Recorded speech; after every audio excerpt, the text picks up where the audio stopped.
When Ronan Hale rode onto the Kerrigan claim that frozen November morning in 1882, he carried two things: a rolled survey map marking every acre his father intended to steal, and a conscience that wouldn't let him stay silent.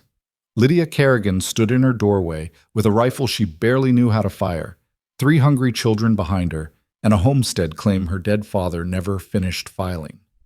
"All 4 of you, get in," Ronan said, dismounting slowly. "I'm here to help you stay." Those 7 words would ignite a war between empire and integrity, split the most powerful family in Montana territory, and prove that some promises are worth losing everything to keep. Stay with me until the end of this story, and comment below what city you're watching from.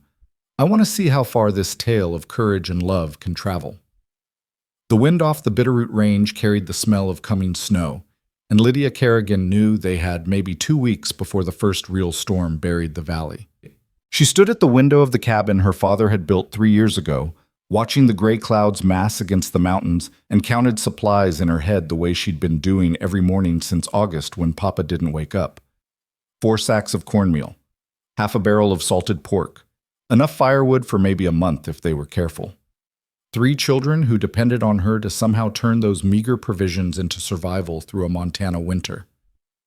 "Lydia?" Her brother Ben appeared at her elbow, all gangly 14-year-old limbs and worry in his dark eyes. "The north wall's leaking again. I can see daylight through the chinking." She closed her eyes briefly. "One more thing. Always one more thing." "We'll patch it after breakfast," she said, keeping her voice steady. "Get your sisters up. Tell Clara to check the chickens. We need those eggs." Ben nodded and disappeared into the back room where all 3 children slept on straw mattresses Papa had woven before the fever took him. Lydia turned back to the stove, stirring the thin porridge that would have to stretch between 4 people and somehow feel like enough. 22 years old, and she felt ancient. The cabin sat on 160 acres of Montana grassland that rolled away toward distant mountains, land her father had claimed under the Homestead Act, but never quite finished proving up. He'd meant to file the final paperwork in Helena that August. Instead, he'd caught fever from bad water and died in 3 days, leaving Lydia with a claim that existed mostly on hope and a handshake from the Territorial Land Office. And 3 siblings: Ben at 14, Clara at 11, Jamie barely 8. Their mother had died birthing Jamie, and Papa had never remarried, pouring all his grief and determination into this land, into building something permanent for his children. Now it all rested on Lydia's shoulders, and some days, most days, she wasn't sure those shoulders were broad enough. "Lydia!" Clara's voice carried from outside, sharp with alarm. "Someone's coming!" Lydia grabbed the rifle from above the door, her heart hammering. Visitors this far from town usually meant trouble, drifters looking for easy pickings, or worse, representatives from one of the big ranches that had been eyeing homestead land since the territorial governor started loosening settlement rules.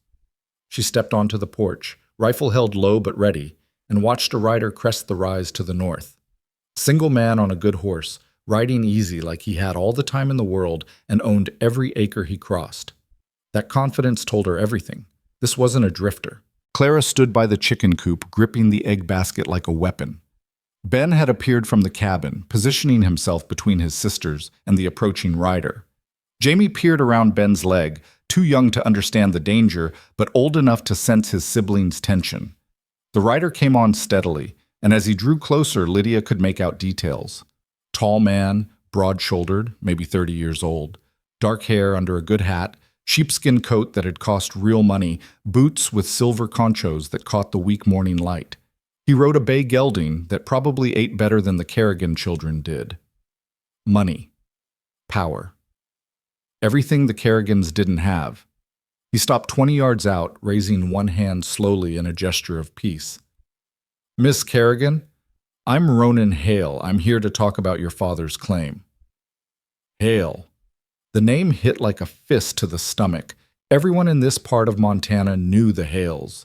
Silas Hale had built an empire spanning 3 counties, turning a single ranch into a kingdom of cattle, timber, and political influence. He owned the territorial legislature, half the judges, and enough land to drown the Kerrigan homestead without even noticing. And now his son sat on a horse in her yard, talking about her father's claim. "We're not selling," Lydia said, raising the rifle slightly. "You can ride back and tell your father that." Ronan Hale didn't move. His dark eyes, she noticed, held something she hadn't expected. Not the cold calculation of a land grabber, but something closer to regret. "I'm not here to buy you out," he said quietly. "I'm here to help you keep it." The words made no sense. Lydia kept the rifle steady, watching for the trap she knew had to be there. Why would a Hale help a homesteader? "Because what my father plans to do isn't right." Ronan shifted in the saddle, and she caught the tension in his shoulders, the way his jaw tightened. "And because if I don't help you, you're going to lose everything by Christmas." "Get off our land." Ben's voice cracked on the words, breaking from boy to man and back again. Ronan looked at the boy, then at Clara, still clutching her egg basket, then at little Jamie trying to look brave. Finally, his gaze returned to Lydia, and she saw something in his expression that made her finger ease slightly on the trigger. Guilt. This man carried guilt like other men carried weapons. "Your father's claim was never properly filed," Ronan said. "The paperwork he submitted in Helena 3 years ago, it's incomplete. Missing signatures, wrong boundary markers, no proof of continuous improvement. In territorial law, that means this land reverts to public domain." He paused. "My father found out 2 weeks ago. He's filing a challenge with the land office in Helena tomorrow.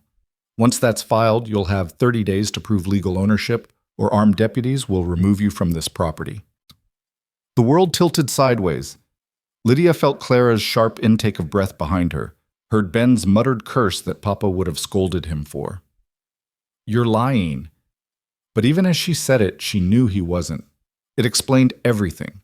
Why Papa had been so determined to make that trip to Helena. Why he'd talked about finishing what we started in those last fevered moments. "I wish I was." Ronan reached slowly into his coat, and Lydia raised the rifle again. He froze. "Easy. Just papers." "I'm not armed." He pulled out a folded document, held it where she could see it.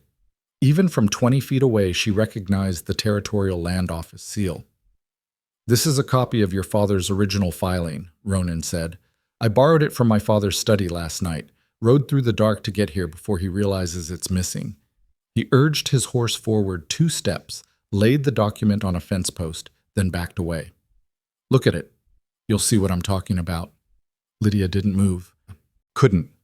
The rifle suddenly felt impossibly heavy. "Why?" The word came out barely above a whisper. "Why would you help us?" Ronan met her eyes, and she saw the answer written in the hard set of his mouth, the shame he couldn't quite hide. "Because I've spent 10 years watching my father build an empire by crushing people who can't fight back. Because I'm tired of being the heir to something built on other families' grief." He paused. "And because when I rode by here last week and saw you trying to fix that roof alone with 3 children watching, I realized I had a choice. I could be my father's son, or I could be the man I tell myself I am when I can't sleep at night." The silence stretched. A crow called from the pine trees. The wind carried the promise of snow. Lydia lowered the rifle. "Ben, get that paper." Her brother moved fast, snatching the document and bringing it to her like he'd captured a snake. Lydia unfolded it with shaking hands, scanning the legal language she barely understood. But she didn't need to understand every word to see the problem. Papa's signature, clear enough. The date, recorded properly. But there, in the space marked witness and land office certification, nothing but blank lines. Incomplete. Invalid. Worthless. "He was going to fix this," she whispered. "That August trip. He was going back to finish the paperwork." "I know." Ronan's voice carried unexpected gentleness. The land office clerk remembered him, said he'd promised to return before winter. "But he got sick." Clara's voice was small. "He never made it." Lydia looked at her sister, at the hope dying in her young face, and felt something inside her shift from despair to fury. No. They had survived too much, lost too much, fought too hard to lose their home to a technicality and a land baron's greed. What do we do? She looked at Ronan, hating that she had to ask him, hating that he held knowledge she desperately needed. 30 days, you said. How do we fight this? You need to prove continuous improvement and occupancy, Ronan said. Structures built, land cultivated, livestock maintained. Then you need witnesses willing to testify you've met the homestead requirements, living on the land, working it, making it productive. We've done all that. Ben stepped forward, anger making him bold. Papa built this cabin. We planted 40 acres. We've got chickens, 2 milk cows, vegetable gardens. I believe you. Ronan cut him off gently. But belief doesn't matter in a Helena courtroom. You need documentation, receipts for materials, records of harvest, statements from neighbors confirming your presence and work. We're 10 miles from the nearest homestead, Lydia said. Papa chose this spot because the water's good and the land's flat enough to farm. But that means we don't have close neighbors to vouch for us. Then we'll need to get creative. Ronan dismounted, and Lydia automatically raised the rifle again. He stopped, hands visible. I'm not the enemy here, Miss Kerrigan. You're a Hale. That makes you the enemy by definition. Fair enough. He didn't argue, which somehow made it worse. But I'm an enemy who knows territorial law, knows how my father operates, and knows what evidence you'll need to have any chance at all. He paused. I'm also an enemy with a horse, supplies, and the ability to ride to Helena faster than you can walk there. Why would you risk crossing your father for us? The question hung between them, and Lydia watched Ronan's face work through some internal calculation. When he finally spoke, his voice carried the weight of decisions made in darkness. Because I'm 31 years old, and I've never once stood up to him. Because my mother died when I was 16, and with her last breath she made me promise to be better than the Hale name. Because every time I look at the Hale Ranch, all I see are the homesteads my father stole to build it. He met her eyes directly. And because if I don't help you, I'm just another man who let injustice happen because fighting it was inconvenient. The words had the ring of truth, but Lydia had learned not to trust rings. What do you get out of this? Maybe just the ability to sleep at night. Ronan's smile was bitter. Though my father will probably disown me once he figures out I'm working against him, so I'll also get poverty and family disgrace. But that seems a fair trade for keeping my soul. Jamie, who had been quiet this whole time, suddenly pulled away from Ben and walked straight toward Ronan. Before anyone could stop him, he stood in front of the tall man and looked up. Are you really going to help us? Ronan knelt, bringing himself to the boy's level. I'm going to try, son. That's all I can promise. Okay. Jamie nodded solemnly. Papa always said trying was the first step to doing. Something flickered across Ronan's face. Pain, recognition, grief. Lydia couldn't tell. He held out his hand and Jamie shook it gravely, small fingers disappearing into the larger grip. Your papa was a wise man, Ronan said quietly. Then he stood and looked at Lydia. All 4 of you, get in. I need to show you exactly what we're up against, and we don't have time to waste. Get in? Ben bristled. This is our property. I meant it as a figure of speech. Ronan held up his hands. I'm asking permission to come inside, look at whatever records your father kept, and help you prepare for the fight ahead. But I won't step foot in that cabin unless you invite me. This is your home, and I respect that. Lydia stood at the crossroads of an impossible choice. Trust a Hale, the son of the man who wanted to destroy them, or face the legal battle alone with 3 children, empty pockets, and winter howling at the door. Papa's voice echoed in memory. Sometimes the only way forward is through the door you're most afraid to open. Put your horse in the barn, she said finally. Ben will show you. Clara, take Jamie inside and start sorting through Papa's papers. Everything in the trunk by his bed. Look for anything with official seals or signatures. She looked at Ronan, rifle still held ready. You get 1 hour. If I don't like what I hear, you leave and don't come back. Fair enough. Ronan moved toward his horse, then paused. Miss Kerrigan? You should know. My father's planning to file that challenge at noon tomorrow. That means we have maybe 20 hours before this becomes official, and once it's official, the clock starts ticking. 30 days goes fast when you're fighting for your home. Lydia felt the weight of those words settle into her bones. 20 hours, 30 days, 4 lives hanging in the balance. She nodded once and turned toward the cabin, leaving Ben to deal with the Hale son and his horse. Inside, the air smelled like thin porridge and pine smoke, and the particular desperation of poverty barely held at bay. Clara had already dumped Papa's trunk, papers spreading across the table like evidence of a life half-lived, dreams interrupted by death.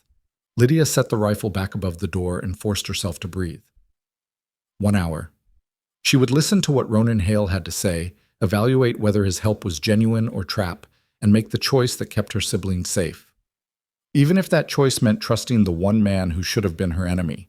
Outside, she heard Ben's voice asking suspicious questions about the bay gelding, heard Ronan's patient answers, heard the barn door creak open.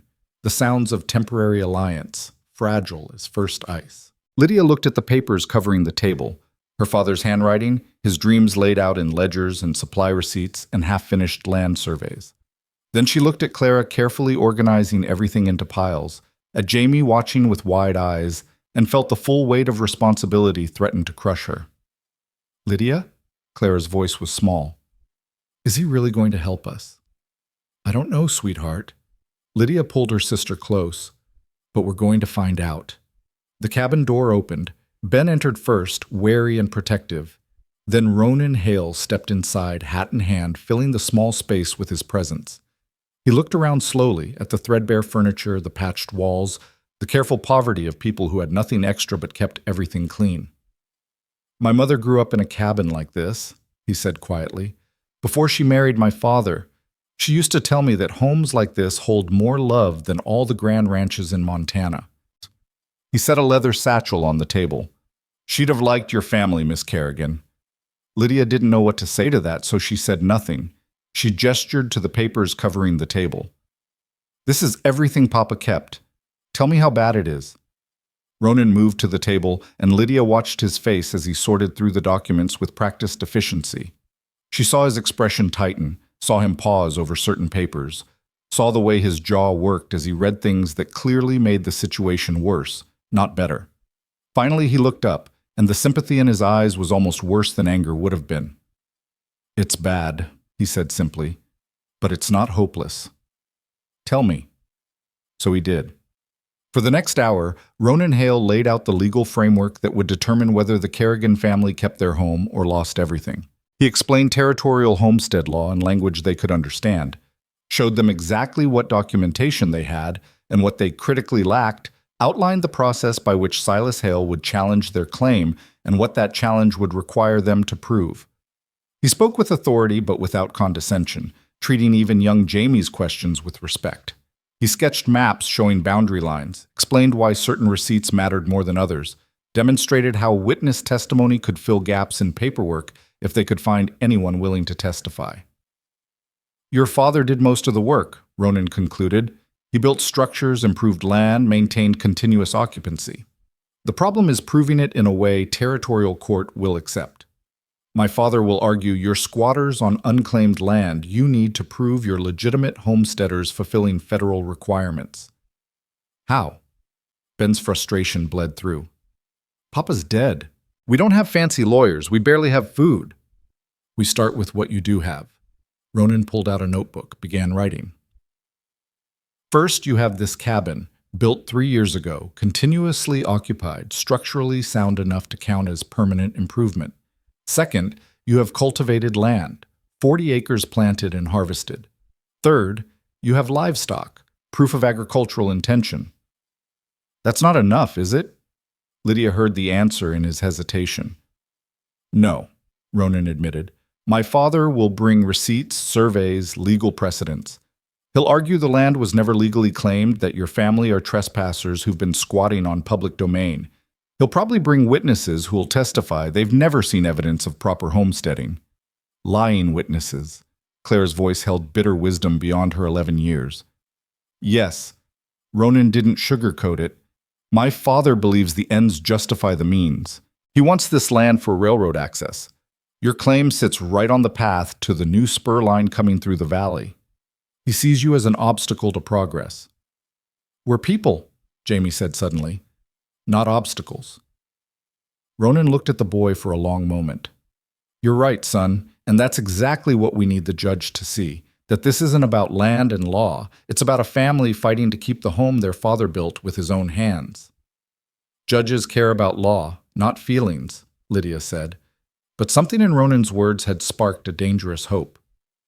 Good judges care about both. Ronan met her eyes. Judge Morrison and Helena, he's fair, honest. If we can get your case in front of him instead of one of the judges my father controls, you have a chance. How do we do that? We make sure your claim is filed properly before my father's challenge goes through. Ronan checked his pocket watch. We have 19 hours. I can ride to Helena in 8 hours if I push. That gives me time to file emergency documentation with the Territorial Land Office, request Judge Morrison specifically, and establish your family's prior claim to the property. But Papa's paperwork is incomplete. Lydia gestured at the scattered documents. You said so yourself. It is. But there's a provision in territorial homestead law that allows family members to complete a deceased claimant's application if they can prove continuous occupancy and good faith improvement. Ronan tapped the notebook. You've been living here, maintaining the property, continuing your father's work. That counts. Not perfectly, but enough to give us standing to fight. Us? Ben's voice was sharp. You keep saying us. Why? Ronan set down the notebook and looked at each of them in turn. When he spoke, his voice carried the weight of a decision already made. Because I'm not writing to Helena just to file papers. I'm writing to hire you a lawyer, on my expense, not yours. I'm going to request Judge Morrison hear this case. I'm going to make sure my father's challenge doesn't get rubber-stamped by one of his pocket judges. He paused. And when this goes to court, I'm going to testify on your behalf. I'll swear under oath that this family has met every homestead requirement, that your father's claim was legitimate, and that Silas Hale's challenge is nothing but empire building dressed up as legal process. The silence in the cabin was absolute. That'll destroy you, Lydia whispered. Your father will disown me. Yes, probably. Ronan's smile held no humor. He'll cut me off from the ranch, from the family money, from everything I've known my whole life. The Hale name carries weight in Montana territory until you become the Hale who turned against the family. Then that weight becomes an anchor. So why do it? Claire asked. Ronan looked at the young girl, and Lydia saw something shift in his expression, a hardness that wasn't cruelty but commitment. Because 30 years from now, I don't want to be my father. I don't want to be the man who built an empire on other people's graves. I don't want to look in the mirror and see someone who had the power to stop an injustice and chose comfort instead. He turned to Lydia. Your father built this homestead with his own hands. He died trying to make it legal and permanent for his children. That deserves protection, not theft. Pretty speech. Ben's skepticism hadn't faded. But words are cheap. How do we know you won't just take that paperwork to Helena and help your father instead? You don't. Ronan didn't flinch from the accusation. I'm asking you to trust me based on nothing but my word. That's not fair, and I know it. But it's all I've got. Lydia looked at her brother, at her sisters, at the documents covering the table. Then she looked at Ronan Hale, this stranger who claimed he wanted to be better than his name, who said he'd sacrifice everything to help people he'd met an hour ago. Every instinct screamed not to trust him. Hales were predators. This could be an elaborate trick to steal their evidence, leave them defenseless when the legal challenge came. But what choice did they have? If we say yes, Lydia said slowly, if we let you take Papa's papers and ride to Helena, what do we do while you're gone? Gather evidence. Ronan pulled a list from his satchel. I wrote down everything you'll need. Find every receipt, every tool purchase, every seed order your father made. Document every structure on this property. Measurements, materials, when it was built. Count your livestock, measure your cultivated acres, list every improvement made to the land. He looked at Ben. You're 14, old enough to write clear testimony about helping your father build this homestead. That matters. What about neighbors? Lydia pressed. You said we need witnesses. The Johansons are 12 miles south. They might remember your father from the general store. The widow McAllister is 16 miles east. Your father helped her fix a wagon wheel 2 summers ago. She might testify to his character and presence in the territory. Ronan met her eyes. It's thin. I won't lie. But it's something. When do you need to leave? Within the hour. Ronan checked his watch again. I'll ride through the night, reach Helena by dawn, file before noon. That beats my father's timeline and establishes your priority claim.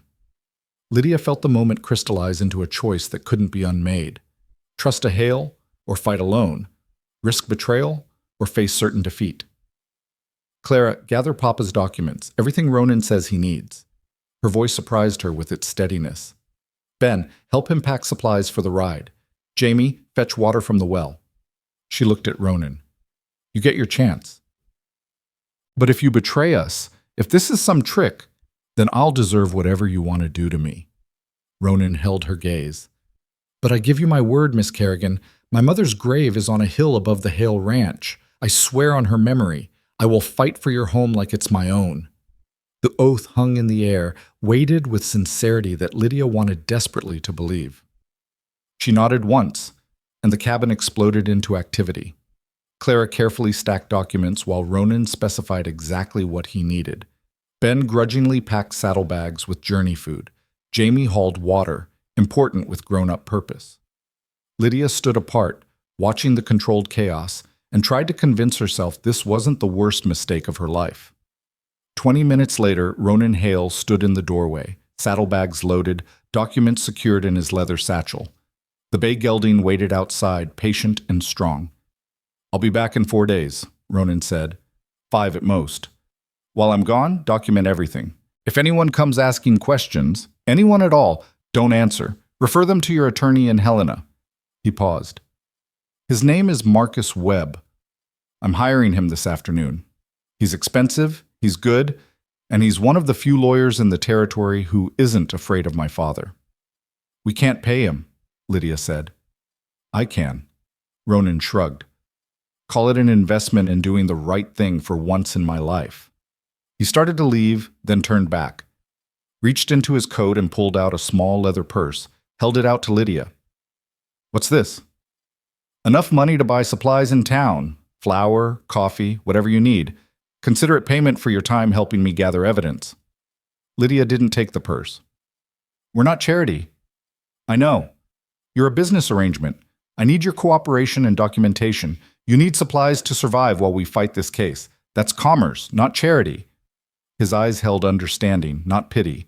Please, let me do this one thing that isn't complicated by legal battles and family betrayal. Let me just help. Lydia looked at the purse, at the pride warring with practicality. They needed supplies, desperately. Swallowing pride might keep them alive. She took the purse. We'll pay you back. If you win, the land is payment enough. If you lose...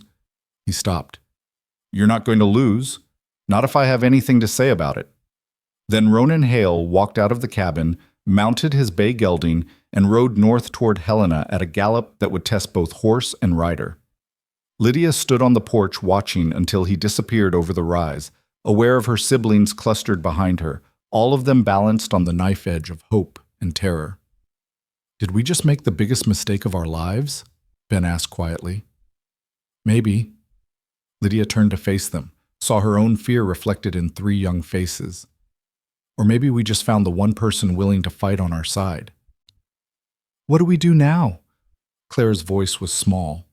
Lydia looked at the cabin, at the land stretching away toward distant mountains, at the home Papa had built with his own hands and died trying to protect. Then she looked at her siblings, her family, her responsibility, her reason to keep fighting. Now we do exactly what Ronan said. We document everything. We prove Papa built something real here, something worth keeping. And we prepare to fight like hell for every inch of this land. She felt something harden in her chest, something that felt like determination or desperation, or maybe both. The Hales think they can take our home because we're just poor homesteaders with no way to fight back. We're going to prove them wrong. All of us? Jamie asked. Lydia knelt and pulled her little brother close. All 4 of us.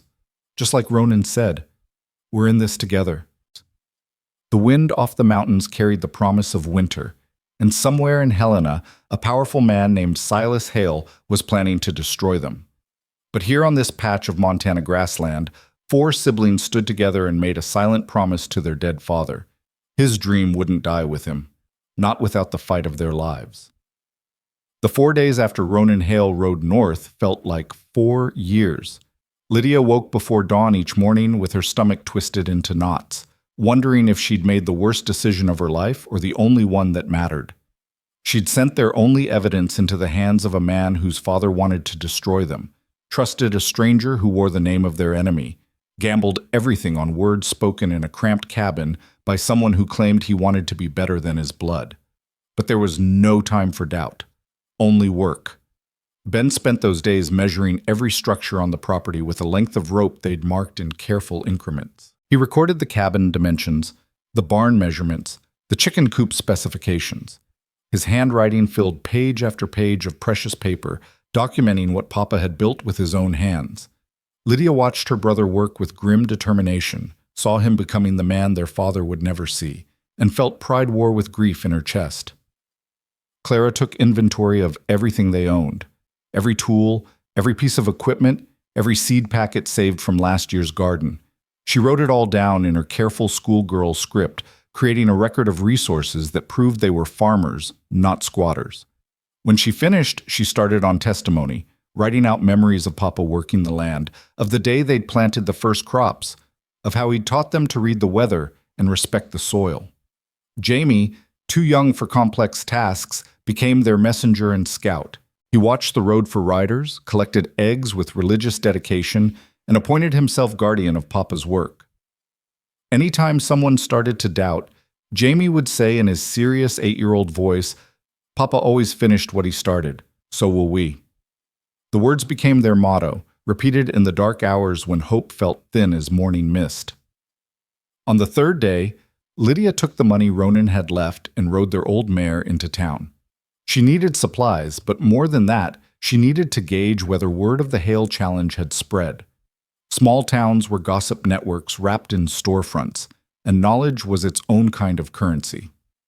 The general store sat at the center of Clearwater, population maybe 300 on a good day. Lydia tied the mare outside and stepped into the dim interior that smelled of flour and leather and the particular mustiness of dried goods. Mr. Brennan behind the counter looked up, his expression shifting when he recognized her. "Miss Kerrigan, didn't expect to see you in town." Something in his tone made her spine stiffen. "We need supplies, Mr. Brennan. Coffee, flour, salt if you have it." "Your credit's no good here." He said it flat, without apology. "Store policy. Cash only for homesteaders facing land disputes." The words hit like a slap. So word had spread. Of course it had. "I have cash." Lydia set Ronan's coins on the counter, watched Brennan's eyes widen slightly at the silver dollars. "Will that satisfy your policy?"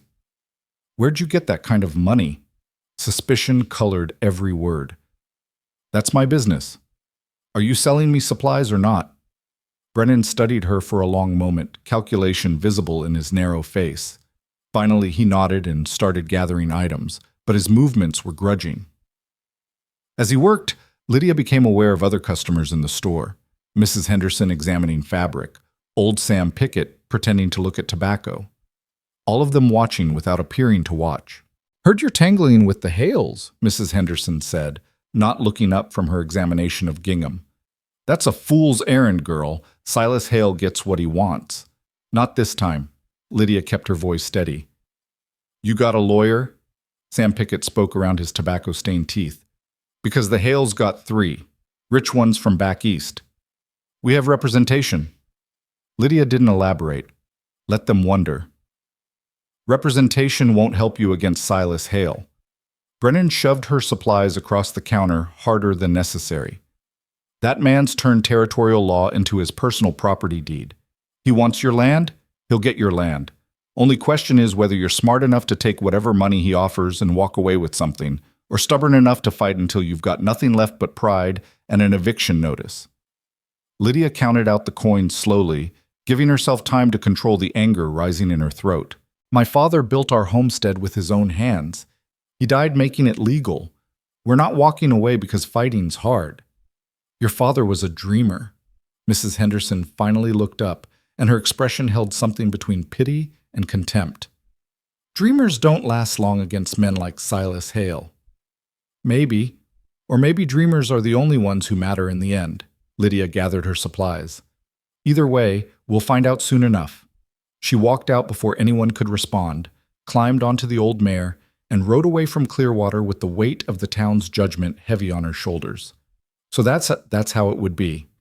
The Hales had money and power and the silent cooperation of everyone who depended on that power for their livelihood. The Kerrigans had determination and dead father dreams and a stranger's promise that might be empty as wind. The odds felt impossibly long. But when she rode back into the homestead yard and saw Ben waving papers covered in measurements, saw Clara organizing testimonial evidence, saw Jamie carefully collecting eggs like each one mattered to their survival, Lydia felt something shift inside her. Long odds weren't the same as no odds, and the Kerrigans had never been the kind of people who quit just because winning looked impossible. That night they sat around the table after supper, reviewing everything they'd documented. It was impressive in its thoroughness. Pages of measurements, inventories, testimony, evidence of continuous occupancy, and agricultural improvement. But as Lydia studied the stack of papers, she couldn't shake the feeling it wasn't enough. Brennan's words echoed in her head. The Hales got 3 lawyers from back east. What did the Kerrigans have? One lawyer they'd never met, hired by a man they barely knew, preparing a defense against opponents who could probably buy the territorial courthouse if they wanted it. Lydia? Clara touched her hand. You're worrying again. I'm always worrying. Comes with the job. Ronan will come back. Jamie said it with the absolute certainty of childhood. He promised. People break promises all the time, sweetheart. Not all people. Ben spoke quietly, still studying their documentation. Not if their mama's grave makes them swear it. Lydia looked at her brother, surprised by the insight. Ben shrugged, suddenly awkward. I'm just saying, a man who swears on his dead mama's memory, that means something, even to a Hale. Maybe especially to a Hale, Clara added, if he's trying to be different from his father. The wisdom of children, Lydia thought, or maybe just hope wearing the disguise of logic.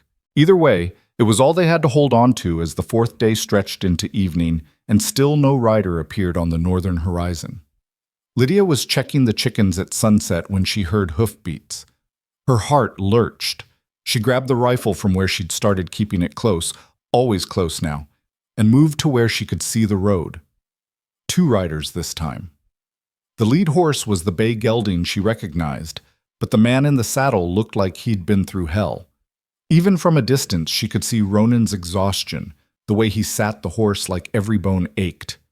The second rider was a stranger, older man, maybe 50, riding like someone more comfortable with law books than saddles. Ben! Clara! Lydia called without taking her eyes off the approaching riders. Get inside. Jamie, you too. Now! They didn't argue. In the days since Ronan had left, they'd all learned to move fast when Lydia's voice carried that particular edge. Ronan and the stranger rode into the yard and dismounted slowly. Ronan nearly stumbled as his feet hit ground, caught himself against the bay's shoulder. 4 days in the saddle with minimal rest had carved hollows under his eyes and stubbled his jaw with dark beard. But when he looked at Lydia, something in his expression made her finger ease on the rifle's trigger. Relief. He looked relieved to see her. Miss Kerrigan. His voice was rough as gravel. This is Marcus Webb, your attorney.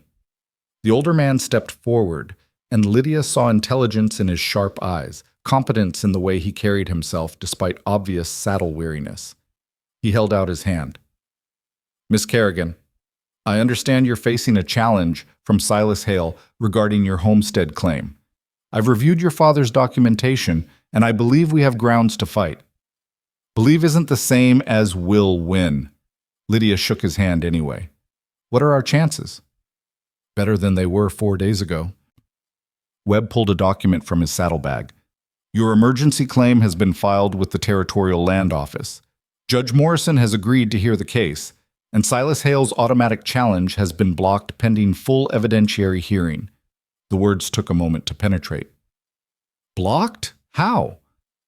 Because your attorney filed a counter-challenge alleging improper process and conflict of interest.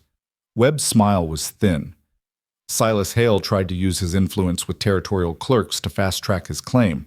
I pointed out to Judge Morrison that allowing land barons to seize homesteads through administrative manipulation sets dangerous precedent. The judge agreed. So we get a hearing? Hope flickered, dangerous and bright. You get a trial, Ronan spoke quietly. Full territorial court. 3 weeks from now in Helena. Silas Hale versus the Kerrigan homestead. Winner takes the land. 3 weeks? Lydia's mind spun. That's barely enough time to prepare a defense, gather witnesses, compile evidence, and transport 4 people to Helena for testimony. Webb nodded. Which is exactly why we're here. We have 17 days to build a case strong enough to convince Judge Morrison that your father's claim was legitimate, that your family has met all homestead requirements, and that Silas Hale's challenge is nothing but land grabbing dressed as legal process. Can we do it? Bennett appeared in the doorway despite orders to stay inside. 17 days. Is that enough? Webb and Ronan exchanged a look that carried layers of meaning Lydia couldn't quite read. Finally, Webb spoke, his voice measured and honest. It's enough if you're willing to work harder than you've ever worked in your lives. It's enough if you can find neighbors willing to testify despite Hale pressure. It's enough if we can prove continuous occupancy, agricultural improvement, and good faith completion of homestead requirements. He paused. But I won't lie to you. Silas Hale has resources we can't match. He'll bring lawyers, expert witnesses, documentation that'll make your father's claim look sloppy and incomplete. He'll argue you're squatters trying to steal public land through sympathy and technicality. Then how do we win? Claire had joined Ben in the doorway, young face set with determination. By telling the truth better than he can sell his lies. Webb looked at each of them in turn. By putting your family in front of Judge Morrison and letting him see what homesteading really means. Not legal documents and property surveys, but 4 children fighting to keep the home their father died building. That's our advantage, the human element. Silas Hale can buy lawyers and witnesses, but he can't buy genuine courage. And that matters to good judges. Judge Morrison is good? Lydia needed to hear it confirmed. Best in the territory, Ronan spoke up, his voice still rough with exhaustion. Fair, honest, immune to bribery. He's ruled against my father twice in the past 5 years. If anyone will give you a legitimate chance, it's him. Your father must hate that you got Morrison assigned to this case. Ronan's smile was bitter. My father currently hates everything about me. Getting Morrison was just one more betrayal in a long list. Speaking of which, Webb interjected, we should discuss Mr. Hale's testimony. His willingness to testify against his father's interests will be crucial to establishing the legitimacy of your claim versus the predatory nature of the challenge. Wait. Lydia looked at Ronan, really looked at him. You're testifying? Against your own father? That was always the plan. Ronan met her eyes. I told you I'd fight for your home like it was my own. That means taking the stand and explaining exactly how Silas Hale operates, how he seized homestead land before, how this challenge is part of a pattern of empire building at the expense of legitimate settlers. That'll destroy your relationship with him forever. Our relationship was already destroyed the moment I chose to be honest about his methods instead of complicit in them. Ronan's voice carried quiet finality. My father gave me a choice. Be the heir to his empire or be nothing at all. I chose nothing. At least nothing comes without blood on my hands. Ben whistled low. That's cold. That's consequence. Ronan's gaze didn't waver. Every choice carries a price. This one's mine to pay. Lydia felt something shift in how she saw this man. No longer a Hale who happened to choose their side, but someone who'd burned his own life down to stand on principle. That kind of commitment deserved respect, maybe even trust. You both look like you're about to fall over, she said finally. Ben, get their horses settled. Clara, heat water for washing. I'll make coffee and whatever food we can scrape together. She looked at Webb and Ronan. You'll stay here tonight. Tomorrow we start preparing for trial. I should warn you, Webb said carefully. Housing your attorney creates appearance of impropriety. Some judges, Judge Morrison knows the Kerrigans have no money for hotel rooms in Helena and barely enough for supplies here. Ronan cut him off. He'll understand that Webb staying at the homestead is practical necessity, not unethical coordination. Besides, we need to be here to document every inch of this property, interview every member of the family, and prepare testimony. Can't do that from a hotel room 2 hours away. Webb nodded slowly. Fair point. Miss Kerrigan, if you're comfortable with the arrangement, I accept your hospitality. There's not much hospitality to accept. Lydia gestured at the cabin. We've got 2 rooms, thin soup, and hard floors, but you're welcome to what we have. That's more than enough. Webb's smile softened his sharp features. I've tried cases in worse conditions. At least here the clients are honest about their circumstances. They moved inside, and Lydia watched her siblings spring into action with the efficiency they'd developed in Papa's absence.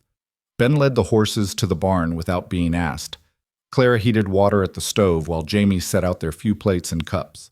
Simple tasks, but performed with competence that spoke of children who'd grown up fast out of necessity.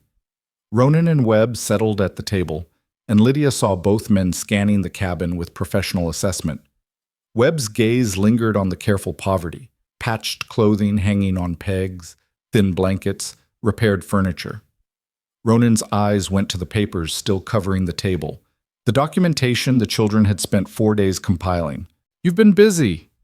Ronan picked up Ben's measurement notes, studied them with clear approval. This is excellent work. Precise, thorough, exactly what we need. Ben did most of it. Lydia set coffee in front of them, the precious grounds stretched thin to make the pot last. He's good with numbers and details. Military precision, Webb observed, reading over Ronan's shoulder. How old are you, son? 14, sir. Ben stood straighter, pleased by the attention. At 14, I could barely spell my own name. This is impressive documentation. Webb looked at Lydia. All 3 of your siblings literate? Papa taught us. Clara spoke up from the stove. Reading, writing, arithmetic. He said education was the only inheritance that couldn't be stolen. Something flickered across Webb's face, respect mixed with sadness. Your father sounds like he was a remarkable man. He was. Lydia's throat tightened. He believed in this land, in building something permanent for his children. He would have finished the legal filing if the fever hadn't... She stopped, unable to finish. Tell me about him. Webb pulled out a notebook. Everything. How he chose this land, what he built, his plans for the future.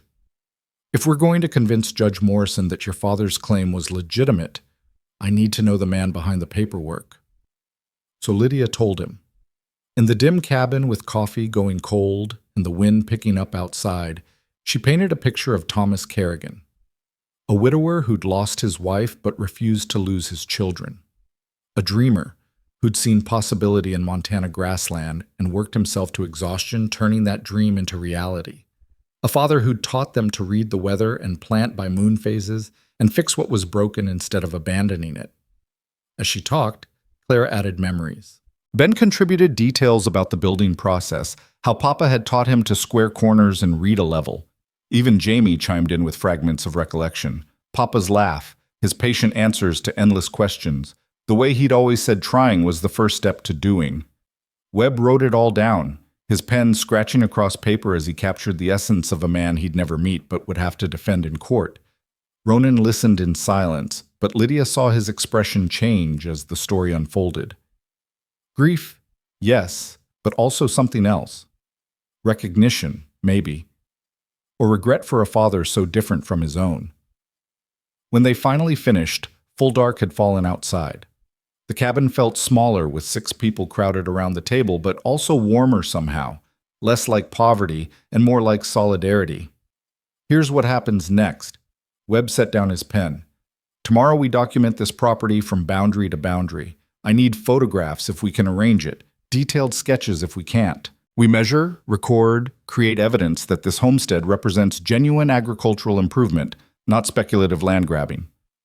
There's a photographer in Clearwater, Ben offered. McIntyre. Papa used him once for a portrait. Can you afford him? Webb looked at Lydia. No. She said it flatly. But maybe he'll extend credit if we explain. I'll pay him. Ronan cut her off. Before you argue, this is trial preparation expense, not charity. You need photographic evidence. I have money. That's basic legal strategy.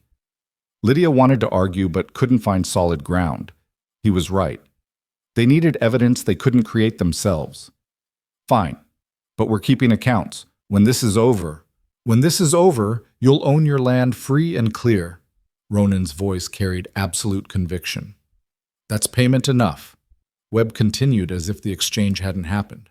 After documentation, we prepare testimony. Miss Kerrigan, you'll testify first, as head of household and primary witness to your father's work. Ben, you'll testify second, detailed knowledge of construction and improvement. Clara, you'll provide supporting testimony about continuous occupancy and family life. What about me? Jamie's voice was small. Webb smiled. You, young man, are our secret weapon. When Judge Morrison sees an 8-year-old who can clearly articulate his family's right to their home, it'll carry more weight than a dozen expert witnesses. Jamie beamed, and Lydia felt her heart squeeze. Her baby brother, preparing to stand in court and fight for their home. The unfairness of it burned in her chest. What about Hale's case? Ben asked. What will they argue? That your father's claim was improperly filed and therefore invalid. Webb's voice turned clinical.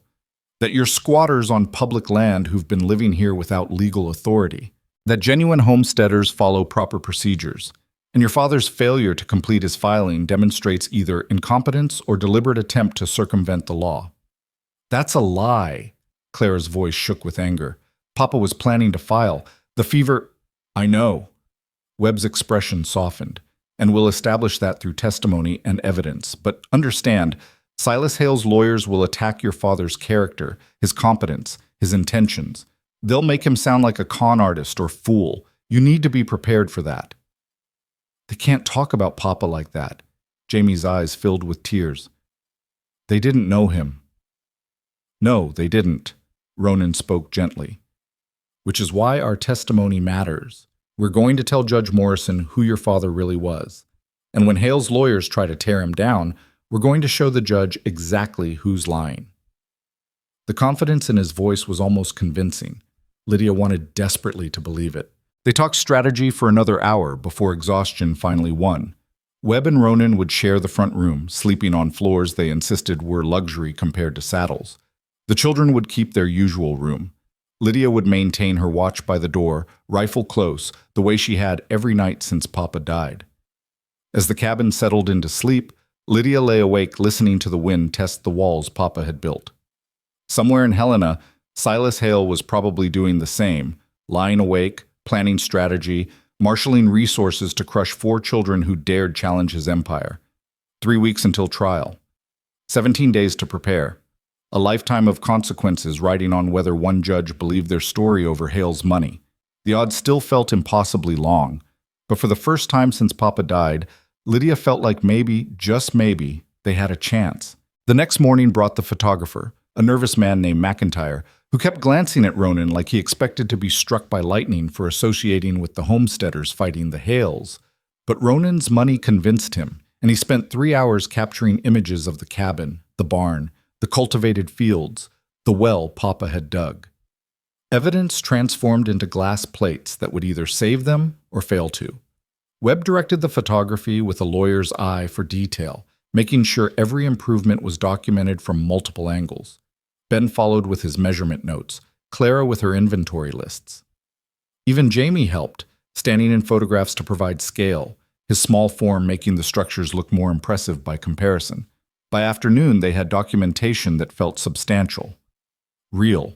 Evidence that the Kerrigans weren't squatters, but builders. That this homestead represented genuine agricultural development. That Papa's dream had taken physical form in wood and stone and cultivated soil. This is good, Webb said, reviewing the photographer's work. Very good. Now we need witnesses. That proved harder. Lydia rode to the Johansson homestead 12 miles south, but found the family unwilling to testify. Can't afford to anger the Hales, Mr. Johansson said, not meeting her eyes. They control too much in this territory. I'm sorry, Miss Kerrigan, but I got my own family to protect. The widow McAllister 16 miles east said the same, her refusal wrapped in apology, but no less firm. I remember your pa kindly, child, but testifying against Silas Hale, that's a quick way to find yourself with broken equipment and no help when you need it most. I can't risk it. Lydia rode home with empty hands and bitter heart, understanding the reality of power. The Hales controlled the territory not through love but through fear. People who depended on Hale goodwill or feared Hale retribution wouldn't risk everything for strangers, no matter how just the cause. "We'll testify ourselves," Webb said when she reported the failures. "Family testimony is less powerful than neutral witnesses, but it's what we have. And we have Ronan.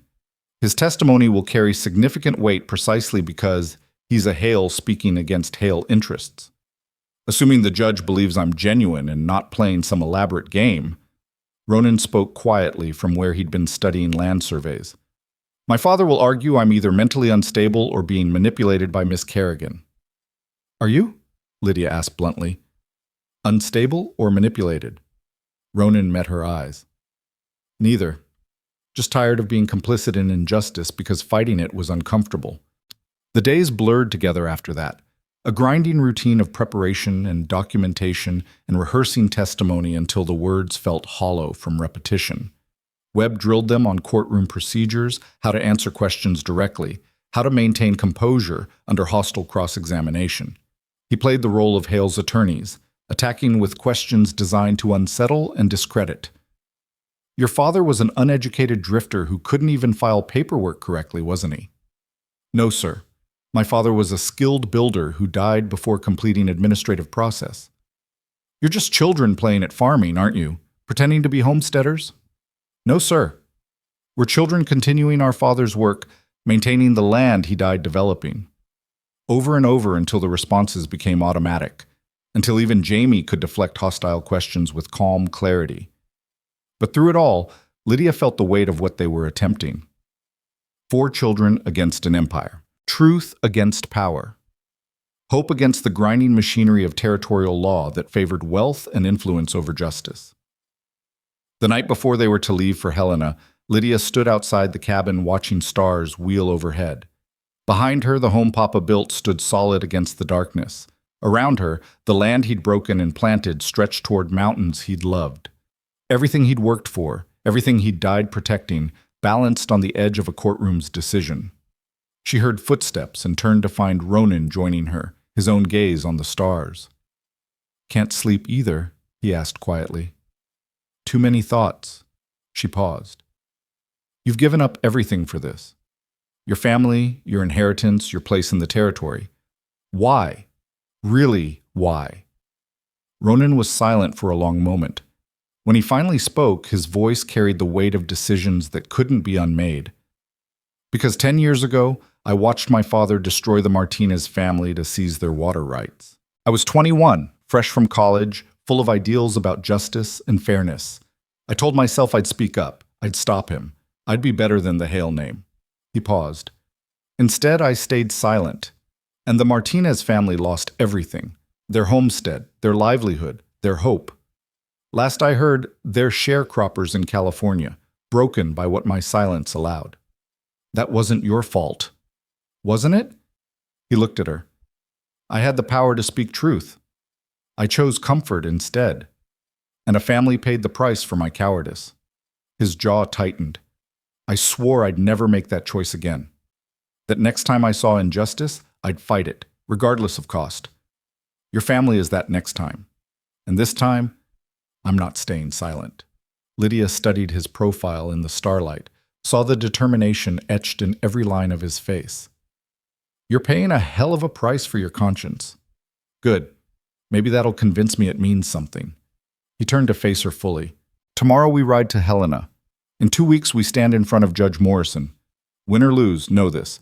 I don't regret helping you. Whatever happens, I'll never regret choosing truth over comfort." "Even if we lose? Even if you've destroyed your life for nothing?" "We won't lose." His conviction was absolute. Not because the law is on our side, but because you and your family deserve to win. And sometimes, not often, but sometimes, that matters more than money or power or family name. Lydia wanted desperately to believe him. "I hope you're right." "So do I." His smile was brief. "Get some sleep, Miss Kerrigan. Tomorrow starts the fight of our lives." He walked back inside, leaving Lydia alone with the stars and her father's land and the crushing weight of hope she couldn't quite shake. Tomorrow they would ride to Helena. In 2 weeks they would face Silas Hale in court. And somewhere in the balance of those 2 events, 4 children would learn whether justice actually existed or if it was just another pretty word people use to make unfairness feel intentional instead of random. Either way, they would face it together. All four of them, just like Ronan had promised that first impossible morning. The wind shifted, carrying the smell of pine and possibility. Lydia looked at the cabin one more time, memorizing every line of the home Papa built, then went inside to whatever sleep she could find before dawn brought the journey north and the fight for everything that mattered. They left at dawn, 4 children and 2 men riding toward Helena with everything they owned packed into saddlebags and hope wrapped around their hearts like armor that might shatter at the first real blow. The old mare carried Lydia and Jamie. Ben rode Papa's workhorse, Clara sat behind Webb on his rented mount, and Ronan led the way on his bay gelding. 6 people, 5 horses, and a 2-day journey to the territorial capital where their entire future would be decided by a judge they'd never met. The first day passed in tense silence broken only by necessary conversation.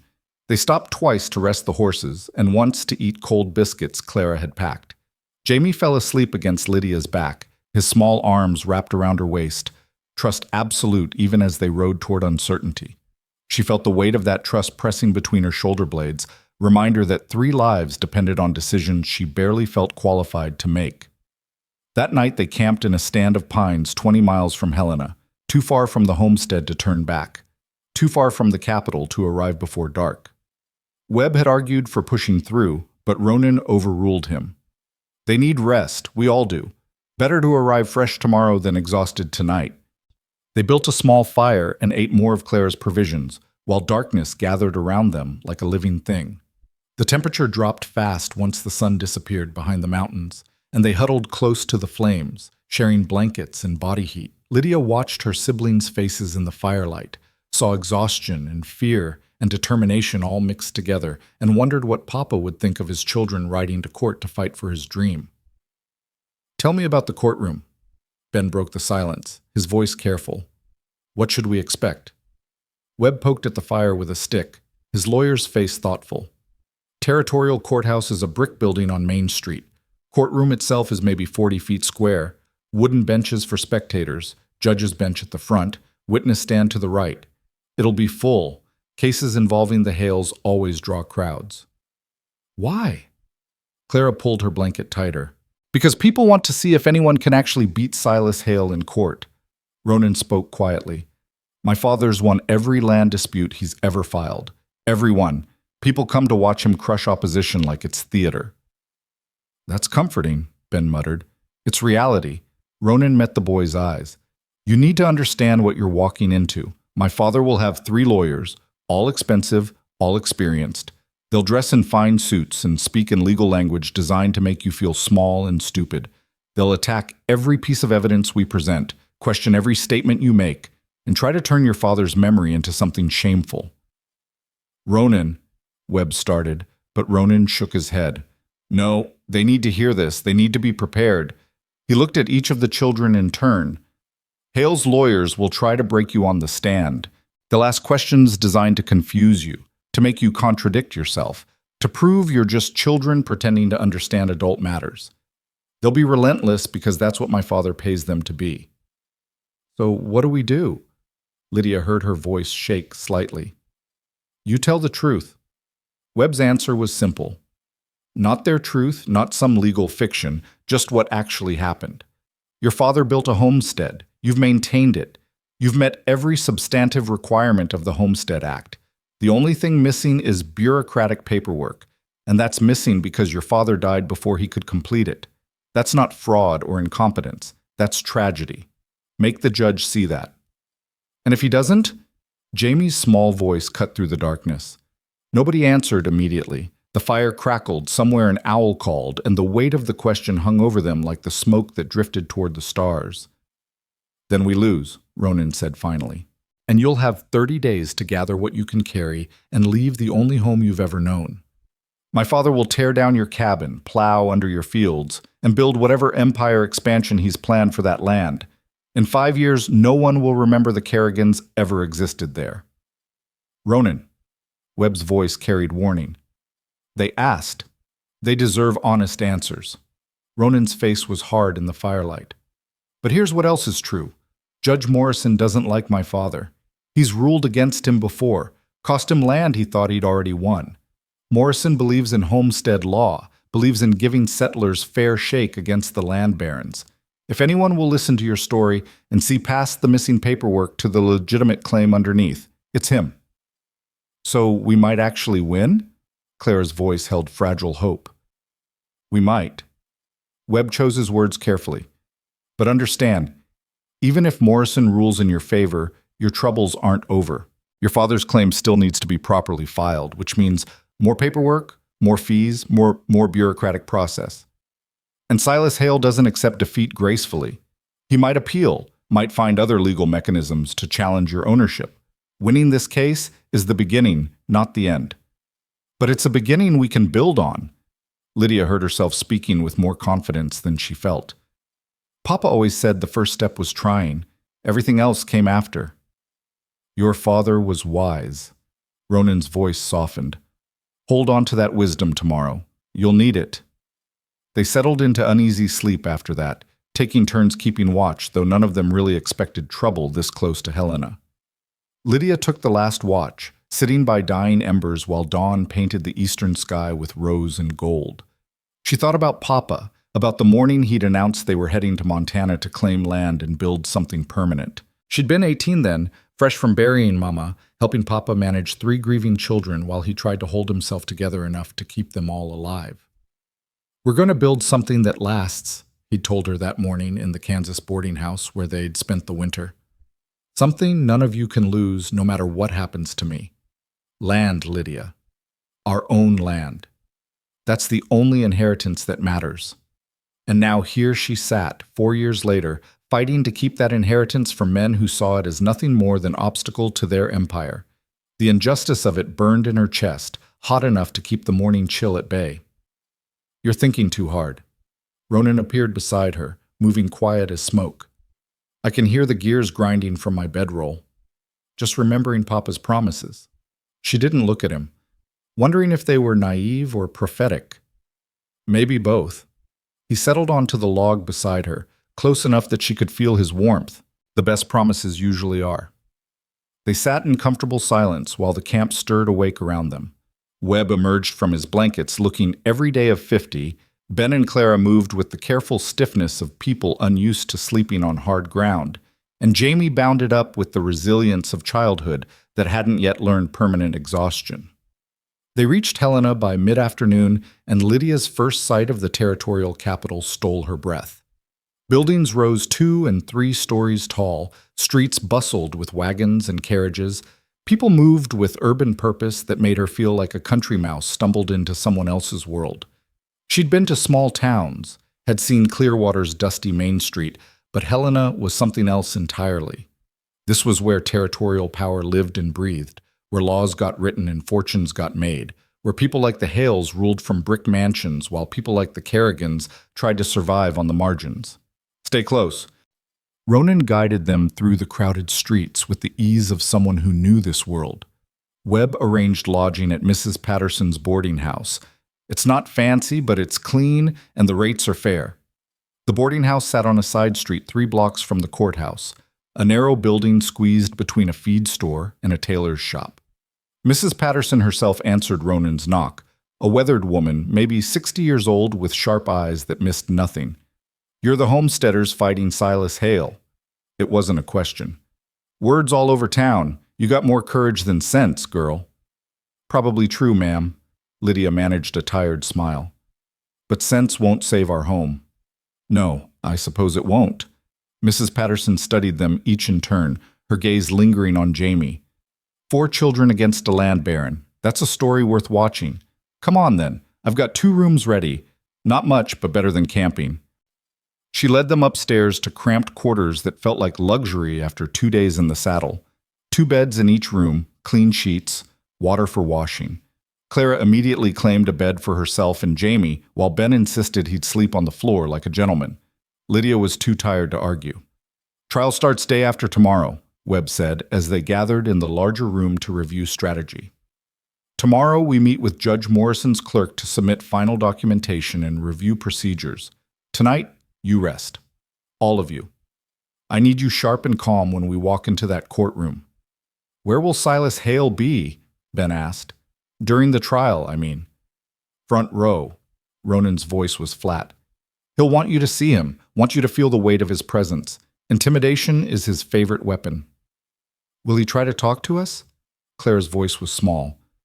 He might try. Webb's expression hardened. If he does, you say nothing, not one word. Refer him to me. Any conversation outside the courtroom could be twisted and used against you. What about you? Lydia looked at Ronan. Will your father try to talk to you? He'll try to do more than talk. Ronan's jaw tightened. He'll threaten, cajole, offer deals if I recant my testimony. When that doesn't work, he'll probably disown me publicly. Make an example of the son who betrayed the family name. He met her eyes. None of that changes anything. I'm testifying, and I'm telling the truth about how he operates. Whatever consequences come are mine to handle. That night, Lydia lay awake listening to Clara's steady breathing, to Jamie's small snores, to the unfamiliar sounds of a town that never quite slept. Tomorrow, they would meet with court officials and make their case official. The day after, they would face Silas Hale in open court. And somewhere in the hours between now and then, she needed to find the courage to stand in front of a judge and fight for everything Papa had built. The fear felt like a living thing coiled in her chest. Not fear of losing exactly, though that was real enough, but fear that she'd somehow fail Papa, that she'd stand in that courtroom and not be eloquent enough, strong enough, convincing enough to make the judge see what their homestead really meant. Lydia? Clara's whisper cut through the darkness. Are you scared? Terrified. No point lying. You? Yes, but also angry. Clara shifted in her bed. Papa worked so hard. We've worked so hard. And Silas Hale wants to take it all because he can, because we're not powerful enough to stop him. That's not right. No, it's not. So we fight. Clara's voice strengthened. Not because we'll definitely win, but because not fighting means Papa's work meant nothing. And it meant something, Lydia. It meant everything. Lydia felt tears prick her eyes. When did you get so wise? I've been paying attention. Clara was quiet for a moment. Do you trust Ronan? I think so. Maybe. I don't know. Lydia struggled for honesty. He's risking everything to help us. That has to mean something. Or it's the most elaborate trap ever built. Clara's skepticism was pure big sister protectiveness. But I don't think so. I think he's genuine. I think he really does want to be better than his father. I hope you're right. Me too. They fell silent after that, and eventually exhaustion won over anxiety. Lydia slept poorly, dreams filled with courtrooms that stretched into infinity and judges whose faces kept changing, and woke feeling like she'd fought a battle in her sleep. Morning brought Webb with final preparations and a suit of clothes he'd arranged for Ben. Court demands certain decorum. Can't have you testifying in work clothes. He'd found a simple dress for Clara too, dark blue and modest. For Lydia, a gray dress that made her look older, more settled. Even Jamie got a clean shirt and trousers that weren't patched. We look like different people, Clara said, studying herself in the boarding house mirror. You look like legitimate homesteaders, Webb corrected, which is exactly what we need the judge to see.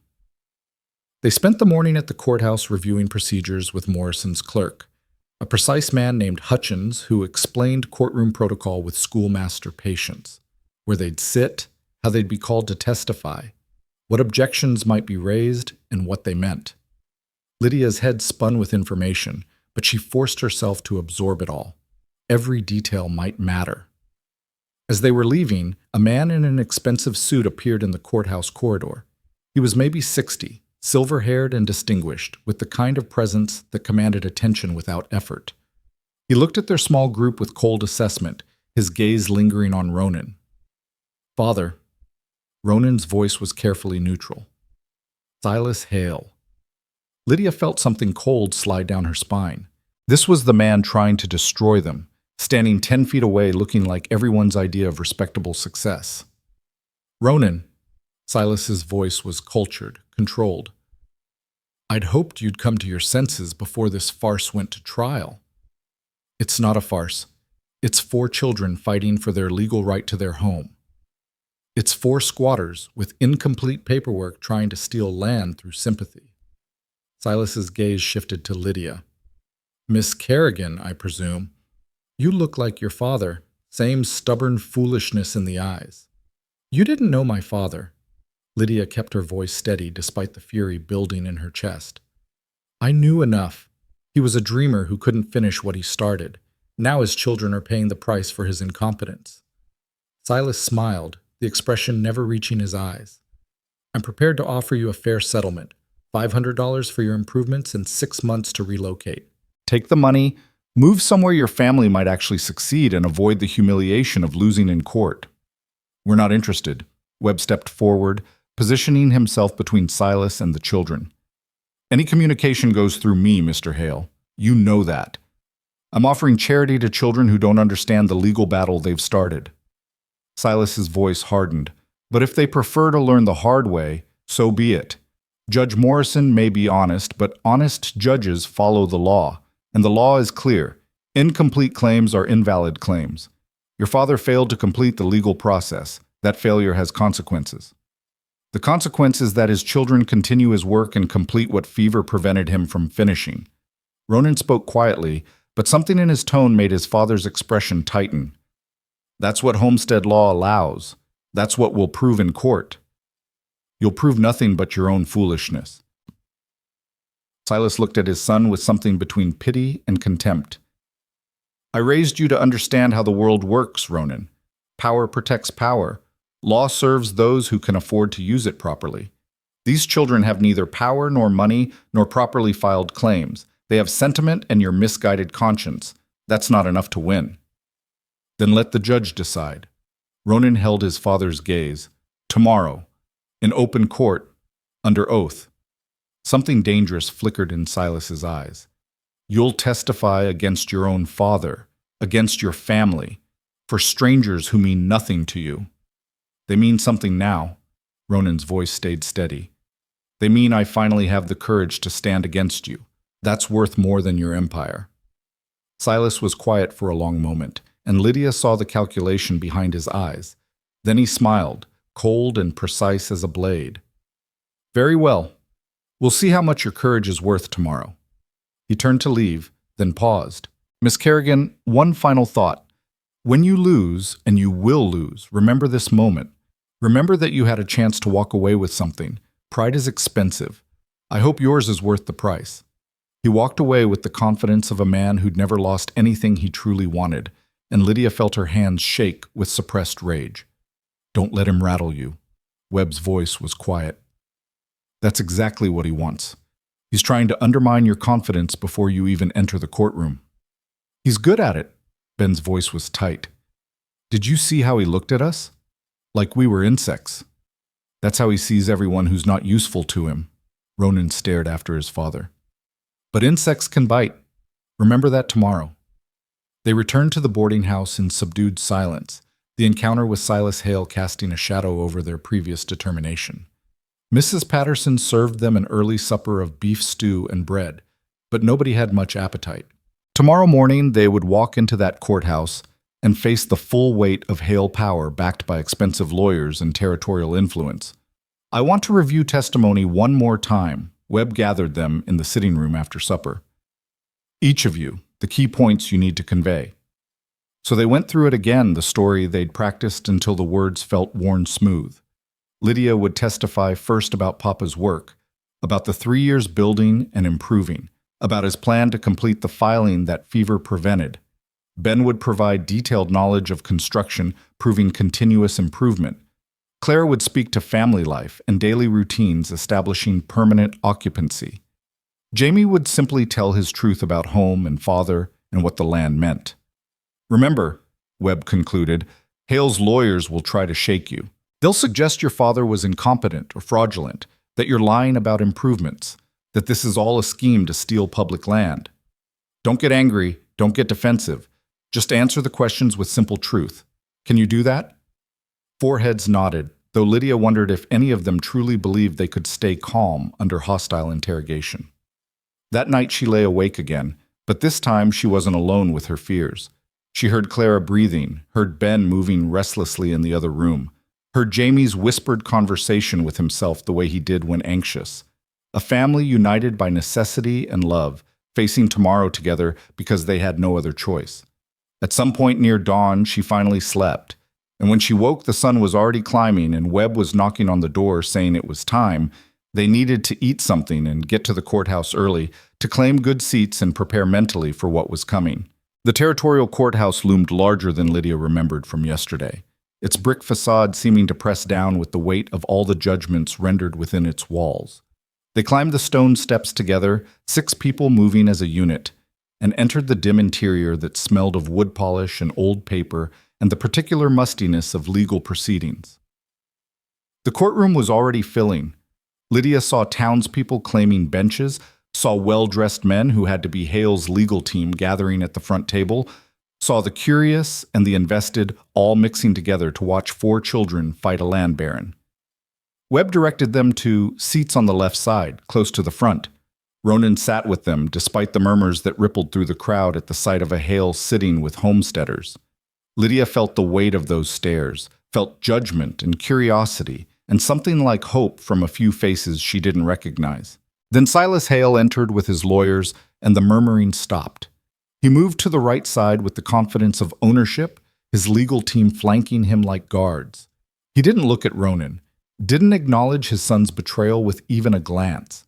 The cut was deliberate, public, designed to show that the Hale family had closed ranks and expelled the traitor. Lydia saw pain flicker across Ronan's face before he mastered it. Whatever this cost him, he was paying it now in front of everyone who mattered in his world. All rise for the Honorable Judge William Morrison. The bailiff's voice cut through the tension, and everyone stood as the judge entered. Morrison was maybe 55, gray-haired and solid, with the kind of face that had seen too much to be easily impressed. He took a seat at the bench, surveyed the crowded courtroom with sharp eyes, and gestured for everyone to sit. "We're here to settle a land dispute," Morrison said, his voice carrying easily through the room. "Silas Hale has filed challenge against the Kerrigan homestead claim, arguing invalid filing and improper occupancy of public domain. The Kerrigan family contests this challenge, asserting legitimate homestead rights despite incomplete paperwork due to the death of the primary claimant." He paused. "This is not a case about sentiment or sympathy. This is about whether territorial law was followed and whether homestead requirements were genuinely met. I expect all parties to present evidence clearly and argue honestly. Any attempt to manipulate this proceeding through intimidation, bribery, or procedural tricks will result in severe sanctions. Are we clear?" "Yes, Your Honor." Webb and Hale's lead lawyer answered in unison. "Good. Mr. Hale, you filed the challenge. Present your case." The lawyer stood, a tall man with silver at his temples, and a voice trained to command attention. "Your Honor, this case is straightforward.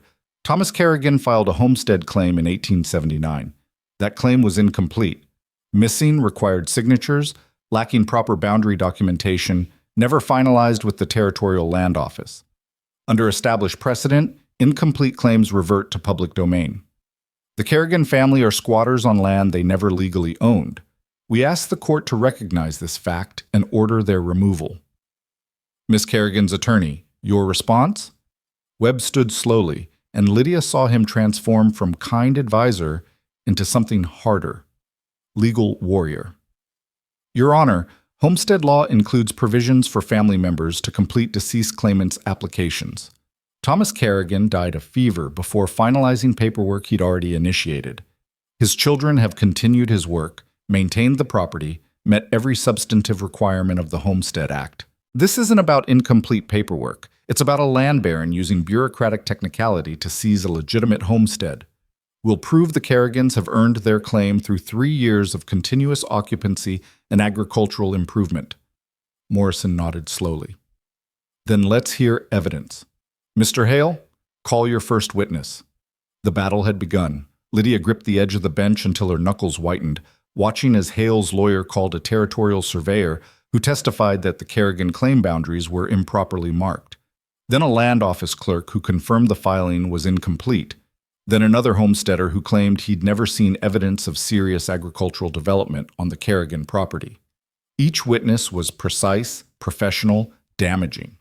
Webb cross-examined carefully, drawing out small contradictions, but the overall picture Hale's team painted was clear. The Kerrigans had incomplete paperwork, questionable boundaries, insufficient evidence of meeting homestead requirements. By the time Morrison called a lunch recess, Lydia felt crushed under the weight of legal testimony that made their home sound like fraud instead of family. Don't despair. Webb gathered them during the break, his voice quiet but firm. They went first. They got to paint their picture. Now we get to paint ours. This afternoon we tell your story, and stories, true stories about real people and genuine struggle, those carry weight no legal technicality can fully destroy. What if it's not enough? Clara's voice shook. Then we lose with honor instead of winning through lies. Webb looked at each of them. But I don't think we're going to lose. I think Judge Morrison is listening carefully. I think he sees what's really happening here. Trust me. Trust yourselves. Trust that truth still matters. Lydia wanted desperately to believe him. In 2 hours, she would take the stand and testify about her father's dream, her family's fight, and everything that hung in the balance. Either her words would be enough, or they would lose everything. The only way to find out was to walk back into that courtroom and fight like Papa had taught them. Try first. Everything else came after. The afternoon session began with Webb calling Lydia to the stand, and the walk from the bench to the witness chair felt like crossing a battlefield under enemy fire. Every eye in the courtroom tracked her movement, and she felt the weight of those stairs pressing against her spine. She settled into the hard wooden chair, placed her hand on the Bible the bailiff offered, and swore to tell the truth with a voice that surprised her with its steadiness. Webb approached with the calm confidence of a man who knew exactly what story he needed to tell. Miss Kerrigan, please state your full name and age for the court. Lydia Ann Kerrigan, 22 years old. And you're the eldest of 4 siblings? Yes, sir. Ben is 14, Clara 11, Jamie 8. Tell the court about your father, Thomas Kerrigan. How did your family come to Montana Territory? Lydia took a breath, forcing herself to meet Webb's eyes instead of looking at the crowd or at Silas Hale sitting like a stone carving on the opposite side. Papa was a widower raising 4 children in Kansas. After Mama died birthing Jamie, he worked as a carpenter, but it was never enough. We lived in boarding houses, moved every few months chasing work. Papa wanted something permanent for us, something we couldn't lose. He heard about the Homestead Act, about free land in Montana if you were willing to work it. So in spring of 1879, we came west. What happened when you arrived? Papa filed a claim at the Territorial Land Office in Helena, 160 acres in the valley below the Bitterroot Range. Good water, flat land for farming, timber for building. He said it was perfect. Her voice caught slightly. He said it was home. What did your father do after filing that initial claim? He built. That first summer, he and Ben constructed the cabin. 20 feet by 16 feet, solid pine logs with proper chinking. They dug a well, built a chicken coop, cleared 40 acres for planting. Papa worked from sunup to past dark every day. His hands bled from the work, but he never complained. He'd say, "This is for you children. This is your inheritance." Webb moved closer to the witness stand. Did your father intend to complete the legal filing process? Yes, sir. He talked about it constantly that last year. He had to wait 3 years to prove up the claim, had to show continuous occupancy and improvement. That August of 1882, he planned to ride to Helena to file the final paperwork. He had everything ready: documentation, witness statements from neighbors, proof of improvements. What prevented him from making that trip? Lydia's throat tightened. Fever. He caught it from bad water at the creek. Got sick fast, died in 3 days. His last words to me were, "Finish what I started, Lydia. Don't let them take what we built." She forced herself to continue. I didn't understand then. I thought he meant finish the harvest, fix the barn roof. I didn't know he meant the legal filing. I didn't know we could lose everything because of paperwork he never got to complete. After your father's death, did you and your siblings abandon the homestead? No, sir. We stayed. We worked the land, maintained the structures, continued everything Papa had started. We didn't have any other place to go. That homestead was our home. It still is. Webb paused, letting her words settle into the courtroom silence. Then he picked up a document from his table. Your Honor, I'd like to enter into evidence photographs taken of the Kerrigan homestead, showing the structures and improvements made by Thomas Kerrigan and maintained by his children. Morrison nodded, and Webb approached the bench with McIntyre's photographs. Lydia watched the judge study each image, saw his expression remain carefully neutral. Then Webb returned to her. Miss Kerrigan, Hale's witnesses testified that your homestead showed insufficient agricultural development. How do you respond? We planted 40 acres, corn, wheat, vegetables. We harvested last fall, stored enough to get through winter. We keep chickens, 2 milk cows, a small herd of goats. We maintain fences, repair structures, work the land continuously. She met the judge's eyes directly. We're not playing at farming, Your Honor. We're surviving on what we grow. That's as real as agriculture gets. Thank you, Miss Kerrigan. Webb turned to Hale's legal team. Your witness. The lead lawyer stood slowly, and Lydia felt her stomach clench. This was the part Webb had warned her about. The attack designed to make her look foolish, incompetent, dishonest. The lawyer approached with a smile that didn't reach his eyes. Miss Kerrigan, you testified that your father planned to complete his filing in August 1882. Do you have any documentation proving this intention? His journal, he wrote about it. A journal that conveniently supports your claim. How do we know you didn't write those entries yourself after his death? Because the handwriting's his, not mine. Handwriting can be mimicked. The lawyer's voice was pleasant, reasonable, deadly. Do you have any independent witnesses who can verify your father's stated intention to complete the filing? The neighbors we asked won't testify. They're afraid of your client. Objection. The lawyer's voice sharpened. Speculation and inflammatory accusation. Sustained. Morrison looked at Lydia. Answer only what you know directly, Miss Kerrigan. Yes, Your Honor. Lydia took a breath. I don't have independent witnesses willing to testify. But Papa's journal is real. His plans were real. The fever that killed him was real. The lawyer moved on smoothly. You testified that you've maintained continuous occupancy since your father's death. But you're 22 years old, Miss Kerrigan, a woman alone with 3 young children. How exactly have you managed to maintain a working homestead without adult male supervision? The condescension in his voice made her spine stiffen. The same way any farmer maintains their land. Through work. Ben's 14 and strong. Claire is competent beyond her years. I can handle a plow and fix a roof. We survive because we work together. But surely you've had help, male help. Perhaps your relationship with Mr. Ronan Hale isn't as professional as you've suggested? Objection! Webb was on his feet. Counsel is implying impropriety without foundation. I'm questioning the credibility of the witness and the suspicious timing of Mr. Hale's involvement. The lawyer's smile widened. Young woman alone, wealthy man appears offering help. It raises questions about motivation and truthfulness.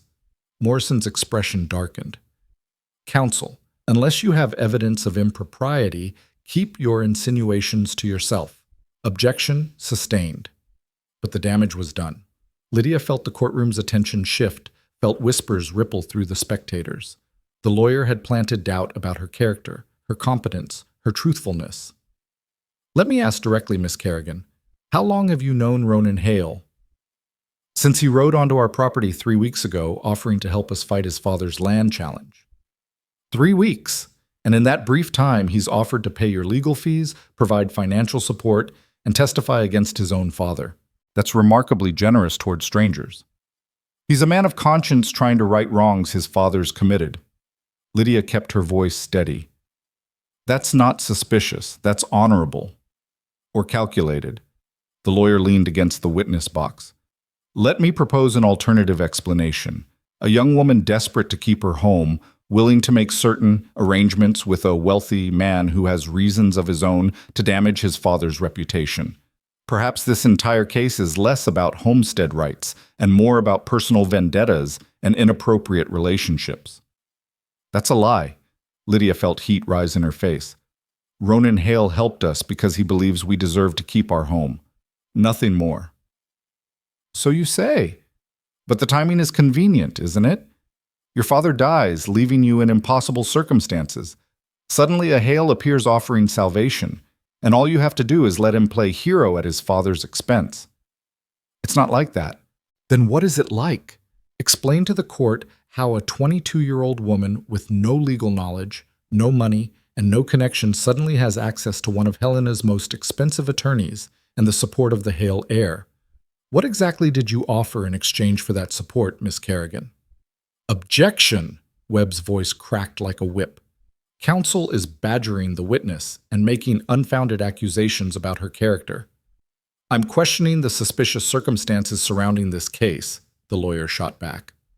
The court deserves to know what arrangements exist between Miss Kerrigan and Ronan Hale. Morrison's face had gone hard. Counsel, you've made your point. Unless you have actual evidence of impropriety, move on to substantive questions about the homestead claim. The lawyer smiled, satisfied. He'd accomplished what he wanted, planted doubt about Lydia's credibility and Ronan's motivations. No further questions, Your Honor. Lydia returned to her seat feeling like she'd been through a storm. Webb touched her shoulder briefly. You did well. He got in some low blows, but you held steady. He made it sound like I'm using Ronan, or worse. He's desperate. That means we're winning on the merits. Webb stood. Your Honor, I call Benjamin Kerrigan to the stand. Ben walked to the witness chair with the stiff posture of someone trying to look older than 14. He answered Webb's questions with careful precision, describing in detail how Papa had taught him to build structures, how they'd measured and cut every log, how the cabin was constructed to last generations. His testimony was technical, specific, the kind of detail that couldn't be faked. Hale's lawyer tried the same tactics, suggesting Ben was coached or exaggerating, but the boy's knowledge was too thorough. When asked about specific construction techniques, Ben answered with the confidence of someone who'd actually done the work. When pressed about whether his father had really intended to complete the filing, Ben produced a letter Papa had written to the land office requesting appointment times. My father wasn't a fraud or a dreamer, Ben said, his voice steady despite his youth. He was a builder who died before finishing what he started. That's not the same as abandoning it. Clara's testimony was briefer, but no less powerful. She spoke about daily life on the homestead, the routines that proved continuous occupancy, the way they'd maintained Papa's standards even after his death. When Hale's lawyer suggested they were just playing house, pretending at homesteading, Clara's response was simple and devastating. Sir, when you're trying to survive winter on stored food, you grew yourself. When you're patching your only dress because there's no money for new cloth, when you're praying the chickens keep laying because eggs are the only protein you have, that's not playing, that's living. And we've been living on that homestead for 3 years, just like the Homestead Act requires. The courtroom was silent when she finished. Even the lawyer seemed unsure how to attack an 11-year-old girl's simple truth. Then Webb called Jamie, and Lydia held her breath. Her baby brother walked to the stand with his head high, settled into the chair that was too big for him, and swore his oath in a clear voice. Jamie, do you know why we're here today? Webb's voice was gentle. Yes, sir. Bad men are trying to take our home. Why do you think it's your home? Because Papa built it for us. He said home isn't just a place, it's where people love you and you're safe and you belong. Our homestead is all those things. Do you remember your father? Some. He had big hands that were always cut up from work. He smelled like sawdust and leather. He'd sing sometimes when he thought we weren't listening. Jamie's voice wavered. He died before he could finish making everything perfect for us. But Lydia and Ben and Clara, they're finishing it for him. That's what family does. Webb let the words hang in the courtroom. Then he asked one final question. Jamie, if you lose your home, where will you go? The boy's face crumpled slightly, but he held himself together. I don't know, sir. We don't have anywhere else. That homestead is all we got. Thank you, Jamie. Webb looked at the opposing counsel. Your witness. The lawyer stood, then sat back down. No questions, Your Honor. Even he wasn't willing to attack an 8-year-old child in open court. The optics were too damaging. Morrison called a brief recess, and when they reconvened, Webb stood with clear purpose. Your Honor, I call Ronan Hale to the stand. The murmur that swept the courtroom was audible. This was what everyone had come to see. A Hale testifying against a Hale. Family betrayal played out in public. Ronan walked to the stand with his shoulders squared, took his oath without hesitation, and settled into the chair with the calm of someone who'd made peace with consequences. Webb approached carefully. "Mr. Hale, please state your relationship to the plaintiff, Silas Hale." "He's my father, and you're testifying against his interests in this case. Why?" Ronan looked directly at his father for the first time since the trial began. "Because his challenge to the Kerrigan homestead is part of a pattern I've witnessed my entire adult life. My father builds his empire by seizing land from settlers who can't afford to fight back. He uses legal technicalities, intimidation, and political influence to take what others have worked to build. The Kerrigans are just his latest victims." "That's a serious accusation. Can you provide specific examples?" "The Martinez family in 1875. My father challenged their water rights, tied them up in legal proceedings they couldn't afford, eventually forced them to sell at a fraction of fair value. The Peterson homestead in 1879, similar tactics. The widow O'Brien in 1880, she lost her late husband's claim because my father found a missing signature on decade-old paperwork." Ronan's voice stayed level. "I watched it happen over and over. Good people losing their homes because my father saw opportunity and had the resources to exploit it." "Why didn't you speak up before?" "Because I was a coward." Ronan's admission was stark. "I told myself it wasn't my responsibility, that questioning my father would be disloyal, that these families probably didn't deserve their land anyway. I made excuses for him because confronting truth meant losing my comfortable life." He paused. "Then I rode past the Kerrigan homestead and saw Lydia trying to repair a roof, while 3 children watched and waited for direction. And I realized I had a choice. Be my father's son, or be the man I claim to be when I look in the mirror." Webb moved to the evidence table. "Mr. Hale, I show you a document marked Exhibit G. Do you recognize it?" Ronan studied the paper Webb handed him. "It's an internal Hale Ranch memo discussing the Kerrigan claim, dated 6 months before Thomas Kerrigan died." "What does it say?" "It outlines plans to challenge the Kerrigan homestead as soon as an opportunity presented itself. My father was waiting for Thomas Kerrigan to make a mistake or encounter bad luck. When Kerrigan died before completing his filing, my father saw his chance." Ronan looked at the judge. "This wasn't spontaneous legal challenge based on discovering improper documentation. This was calculated targeting of a homestead my father wanted for railroad access."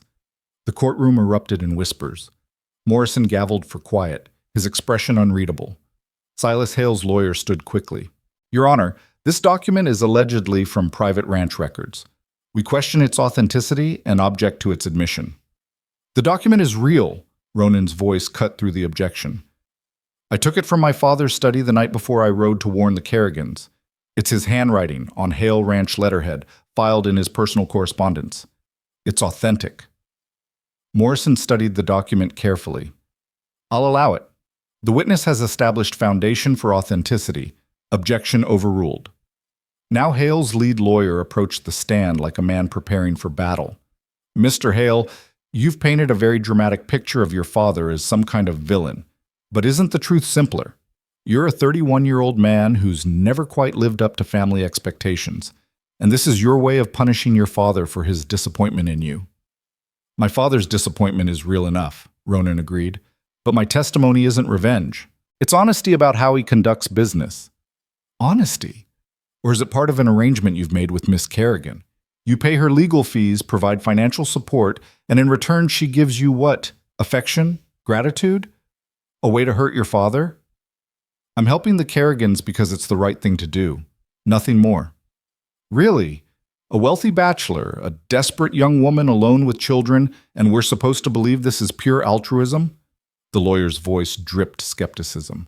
"Or is this a convenient arrangement that serves both your purposes? She gets to keep her home, you get to damage your father's reputation while enjoying the company of an attractive woman in need." "Objection!" Webb was on his feet again. "Counsel continues to make unfounded insinuations about my client's character. I'm questioning the credibility of a witness whose motivations are clearly compromised," the lawyer shot back. Morrison's eyes were cold. "Counsel, I've warned you about this line of questioning. Unless you have actual evidence, photographs, witness testimony, written agreements, proving improper relationship between Mr. Hale and Miss Kerrigan. I won't have you assassinating their characters with speculation. Objection sustained. Move on. The lawyer changed tactics. Mr. Hale, you've testified about your father's alleged pattern of seizing homesteads. But isn't it true that in every case you mentioned, the settlers had failed to meet legal requirements? Missing paperwork, incomplete filings, improper boundaries? Technical violations that my father exploited. Technical violations are still violations. The law exists for a reason. If settlers can't follow proper procedures, should they really be rewarded with land ownership? If the law is used to punish honest mistakes while protecting deliberate manipulation, then the law becomes just another weapon for the powerful to use against the weak. Ronan leaned forward slightly. My father doesn't care about proper procedures. He cares about acquiring land. He uses legal technicalities the way other men use guns, as tools to take what he wants. That's your interpretation. Others might say he's simply a businessman who understands and uses the law properly. Then let those others explain why he targeted the Kerrigan homestead 6 months before Thomas Kerrigan died. Let them explain the memo planning this challenge before any impropriety was discovered. Let them explain how that's legitimate business practice instead of predatory opportunism. The lawyer had no immediate response. He tried a few more questions, attempting to shake Ronan's credibility, but the damage was done. The internal memo, authenticated and damning, had shifted the entire narrative. When Ronan finally left the stand and returned to their bench, Lydia saw the cost written in every line of his face. He'd just publicly betrayed his father, destroyed his family relationships, and branded himself a traitor in the eyes of everyone who mattered in Helena's society. All to help 4 children he barely knew keep a homestead he had no personal stake in. The gesture left her speechless. Morrison called for closing arguments, and Webb stood with the bearing of a man who knew he'd built the strongest case possible with limited resources. Your Honor, this case isn't complicated despite attempts to make it so. 4 children have maintained their father's homestead for 3 years. They've met every substantive requirement of the Homestead Act: continuous occupancy, agricultural improvement, structural development. The only thing missing is final paperwork their father died before completing.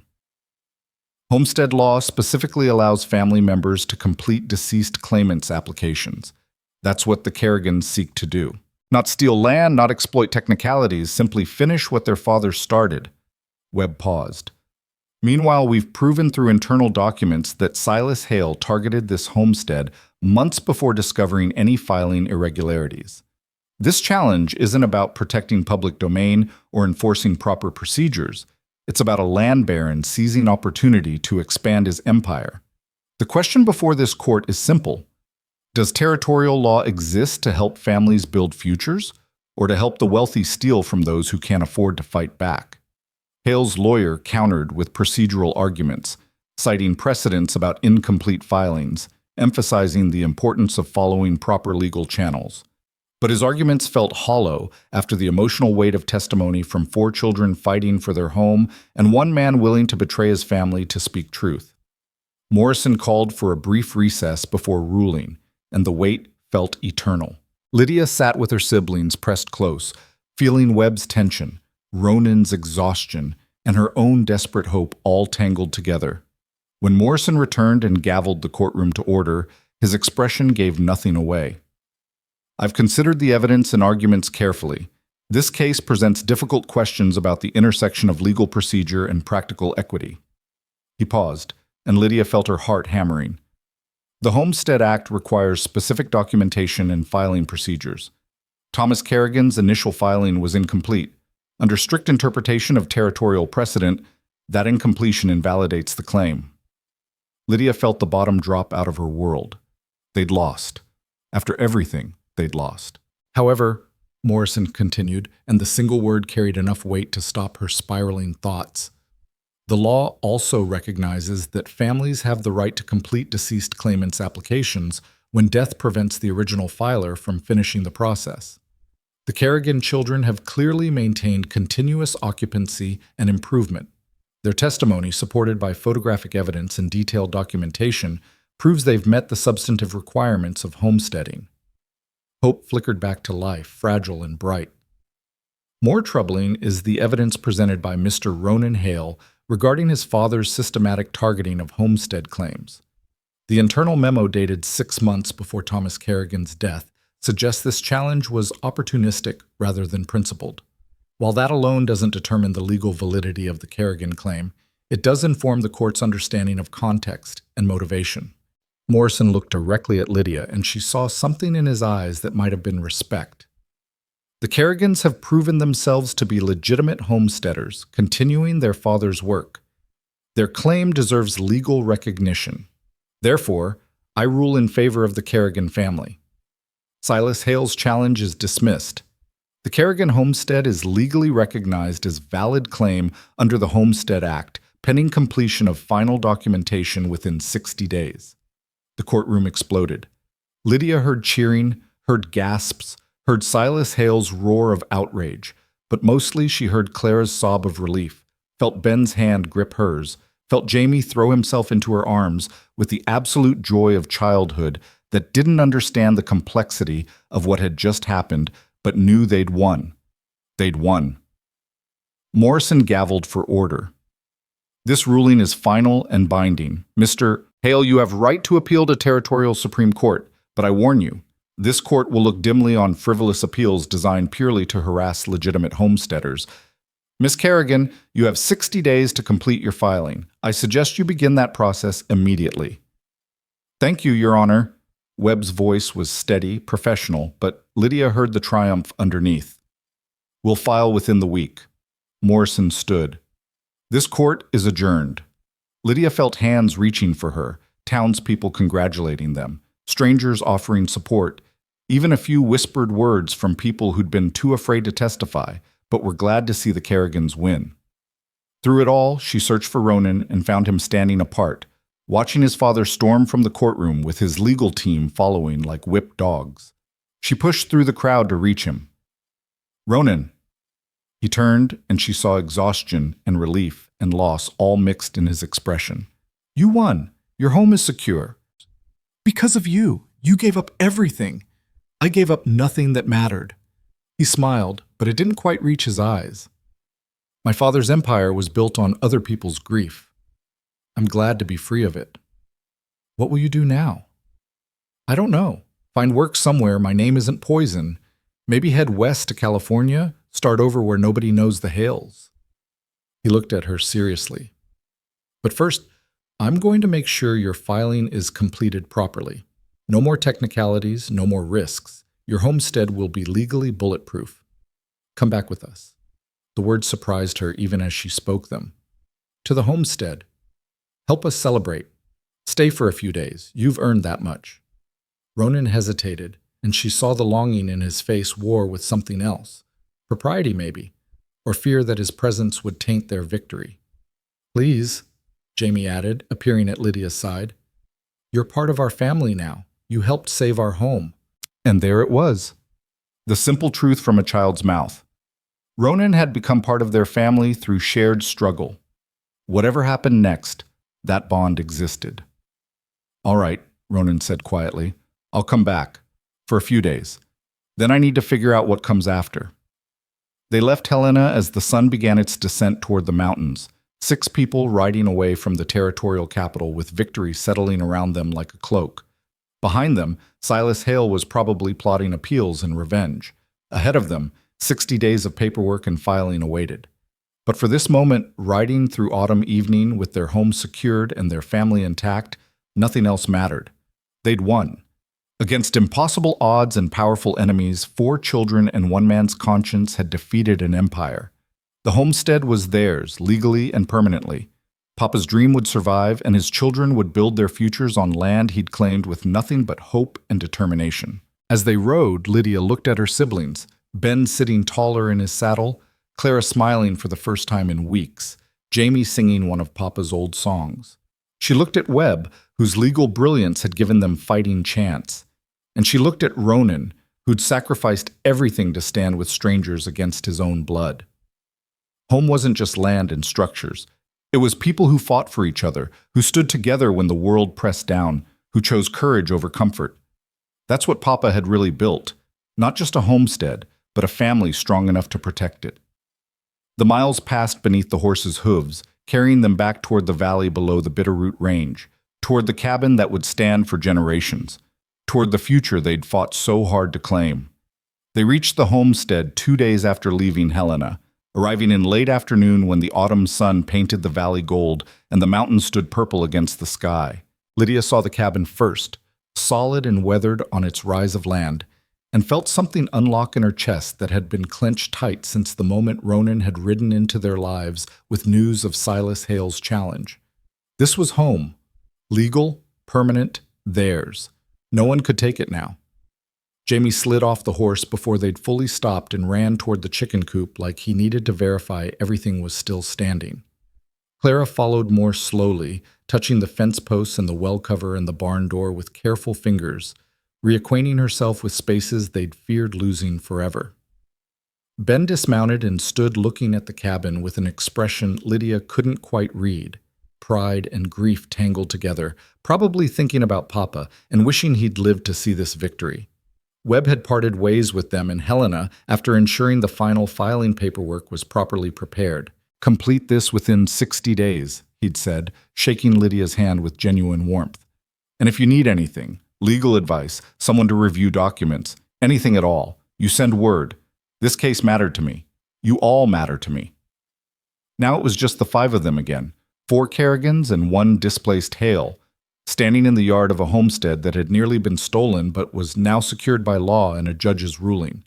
Lydia felt exhaustion wash over her, the kind that came after sustained crisis finally resolved. They'd been running on fear and determination for weeks. Now that the immediate danger had passed, her body wanted to collapse. "I'll get the horses settled." Ronan moved toward the barn without being asked, giving them space to rediscover their home in private. Lydia walked into the cabin and stopped just inside the doorway. Everything was exactly as they'd left it. Papa's trunk still open where they'd pulled documents, the table still covered with papers they'd been reviewing before leaving for Helena, Clara's carefully folded dress on the peg by the window. But somehow it all looked different now. Not just a place they were fighting to keep, but a place they had kept. The distinction felt monumental. "Lydia?" Clara appeared beside her. "Can we really stay? Forever?" "Forever." Lydia pulled her sister close. "This is ours. Papa's dream, our inheritance. No one can take it from us now." Clara's sob was muffled against Lydia's shoulder, and for a long moment they just stood there holding each other while the weight of victory settled around them. Then Ben called from outside that the chickens needed tending, and Jamie announced he'd found a loose board on the coop that needed fixing, and life reasserted itself with its ordinary demands. That night they made a celebratory supper from their remaining provisions. Not fancy, but eaten with joy that made simple food taste like victory. Ronan sat at their table looking slightly out of place in his expensive clothes, surrounded by their careful poverty, but when Jamie asked him to say grace, he did so with simple words that Papa would have appreciated. For this food, this family, and this home that's been earned through honest work and genuine courage, may we always remember that what we fight to protect is worth more than what comes easy. "Amen," they echoed, and the meal began. Afterward, with dishes washed and children settled into the quiet tasks of evening, Lydia found Ronan outside watching stars emerge above the mountains. He'd been subdued since the trial, carrying some weight she couldn't quite name. She settled onto the porch step beside him. "You've been quiet." "Thinking." He was silent for a moment. "About what comes next, for me, I mean. You said you might head to California." "I did say that." He turned to look at her, and in the fading light his expression was difficult to read. "But I'm not sure it's what I actually want." "What do you want?" The question hung between them, weighted with implications neither of them had fully examined. Ronan had given up everything to help them, his family, his inheritance, his place in territorial society. He'd done it for principle, for conscience, for redemption of past failures. But Lydia had seen the way he looked at the homestead sometimes, like a man discovering something he hadn't known he was searching for. "I want," Ronan started, then stopped. Tried again. "I spent 31 years being the Hale heir, living in a mansion built on other people's losses, managing an empire I never believed in, playing the role my father demanded. and I was miserable. Not dramatically, just the quiet kind of miserable that becomes normal because you don't know anything different. And now? Now I'm nobody. I have no family, no fortune, no position. By society's measure, I've lost everything. He smiled slightly. But these past weeks, helping your family fight for something real, I felt more alive than I have in a decade. More useful. More like the person I always wished I could be. Lydia waited, sensing he was working toward something important. What I want, Ronan said carefully, is to stay. Not forever, not imposing on your hospitality indefinitely, but maybe through winter. Help you complete the filing properly. Make sure there are no other legal challenges. Ensure your homestead is truly secure. And in exchange for room and board, I could help with the heavy work. Repairs you've been putting off, improvements that need strong backs, whatever needs doing. You want to be a hired hand? Lydia couldn't quite believe it. You, a Hale, working for room and board on a homestead? I want to be useful. I want to build instead of take. I want to spend a few months doing honest work that helps people instead of hurts them. He paused. And I want to figure out who Ronan Hale is when he's not his father's son. I think maybe I can do that here. Lydia studied his face in the starlight, searching for manipulation or hidden agenda. But all she saw was sincerity and something that looked like hope. This man had saved their home at tremendous personal cost. If he wanted a few months to figure out his own future while helping secure theirs, how could she refuse? We can't pay you, not real wages. Just food and a place to sleep and whatever gratitude is worth. That's more than I have anywhere else. Ronan's smile was genuine this time. Is that a yes? It's a yes. She held out her hand and he shook it gravely. Welcome to the Kerrigan homestead, Mr. Hale. Hope you're ready for hard work and simple living. I think that's exactly what I need. The next weeks fell into a rhythm that felt almost normal, as if the crisis in Helena had been a fever dream and they'd simply returned to ordinary life. Except nothing was quite ordinary anymore. They had legal security now, paperwork that proved their ownership, and they had Ronan, whose presence changed the homestead's dynamic in ways both practical and subtle. He threw himself into work with determination that surprised even Ben. The north wall that had been leaking got properly rechunked. The barn roof that sagged got reinforced. The well that sometimes ran slow got deepened and lined with stone. Fences got mended. The chicken coop got expanded. The vegetable garden got prepared for winter. Ronan worked from dawn until exhaustion drove him inside, and Lydia understood he was trying to prove something, maybe to them, maybe to himself. He was also proving surprisingly competent at tasks she'd assumed a wealthy rancher's son would know nothing about. When she mentioned it one evening while they worked side by side preparing fence posts, he laughed. You think my father built his empire by sitting in an office? He started with one ranch and brutal determination. He made me and every other Hale son learn every aspect of ranching, building, herding, blacksmithing, everything. Said understanding the work was the only way to command respect. Ronan set another post with practiced efficiency. I hated him for it then. Now I'm grateful. At least I'm not completely useless. You're not useless at all. Clara had appeared with water for them, and she spoke with the blunt honesty of 11-year-old assessment. You're actually pretty good at this. High praise from the quality control department. Ronan accepted the water with a small bow that made Clara giggle. The children had accepted his presence with surprising ease. Ben had been skeptical at first, watching Ronan for signs of deception or hidden agenda. But after 2 weeks of watching the man work himself exhausted helping them, Ben's suspicion had transformed into grudging respect, and then something approaching friendship. They worked together naturally now, Ben's youth and energy complementing Ronan's experience and strength. Clara appointed herself Ronan's conscience, pointing out when he was pushing too hard or forgetting to eat. She seemed to have decided he needed looking after, and her maternal instincts, inherited from Mama probably, came out in full force. Ronan accepted her ministrations with grace that suggested he valued being cared about more than he'd ever admit. And Jamie had simply declared Ronan part of the family one morning at breakfast, announcing, "We should set a place for Ronan at the table permanent-like, since he lives here now." The statement had gone unchallenged, and after that Ronan's position shifted from temporary guest to something closer to permanent fixture. Lydia watched these dynamics with mixed feelings she couldn't quite sort. Relief that the children had accepted him? Yes. Gratitude for his continued help? Absolutely. But there was something else too, something she didn't want to examine too closely. She'd catch herself watching him work and noticing things. The way his shoulders moved when he swung an axe, the careful patience he showed teaching Jamie to properly stack firewood, the quiet competence he brought to every task.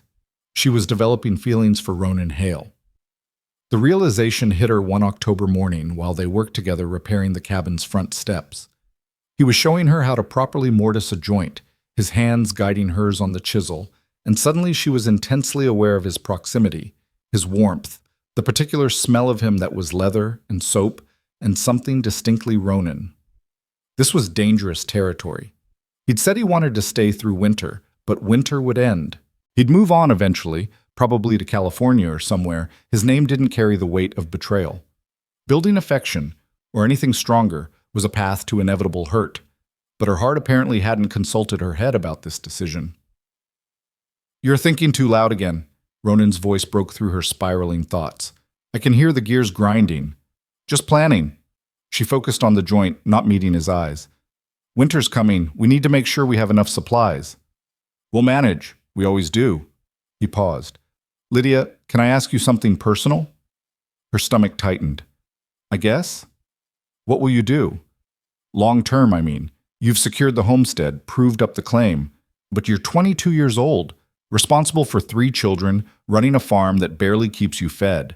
That's not sustainable forever." "It's what we have?" She heard defensiveness creep into her voice. "We'll make it work." "I'm not criticizing. I'm asking about your dreams. What you want for yourself beyond just survival." The question caught her off guard. Nobody had asked about her dreams since Papa died. Dreams felt like luxuries people in their position couldn't afford. "I want the children educated properly," she said finally. "I want Ben to have choices beyond subsistence farming. I want Clara to learn she can be more than just someone's wife. I want Jamie to grow up knowing home is secure, that he doesn't have to live in fear of losing everything." She paused.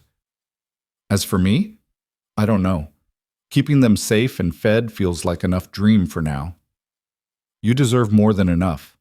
Ronan's voice was quiet. "You deserve your own future, not just theirs." "Maybe someday? After they're grown and settled?" She managed a smile. "Ask me again in 10 years. They worked in silence after that, but Lydia felt the weight of unspoken things pressing between them. Ronan had revealed his own uncertainty about the future. She'd admitted she didn't see beyond immediate necessity. Neither of them had addressed the obvious question hanging over everything. What happened when winter ended and temporary arrangements had to become permanent or abandoned? November arrived with early snow that turned the valley white and beautiful and reminded them all of the Montana winter they'd barely survived last year. But this year felt different. The cabin was properly repaired, they had more supplies, and there were 2 adults instead of one overwhelmed girl trying to manage everything alone. The filing paperwork got completed on schedule and delivered to Helena with a week to spare. Webb sent confirmation that everything was properly processed and legal. The Kerrigan homestead was now officially theirs under federal law, recorded and permanent. Papa's dream had been realized, just 3 years later than he'd planned. They should have celebrated, but the confirmation arrived the same day a messenger from Helena brought news that fundamentally changed everything. Silas Hale was dead.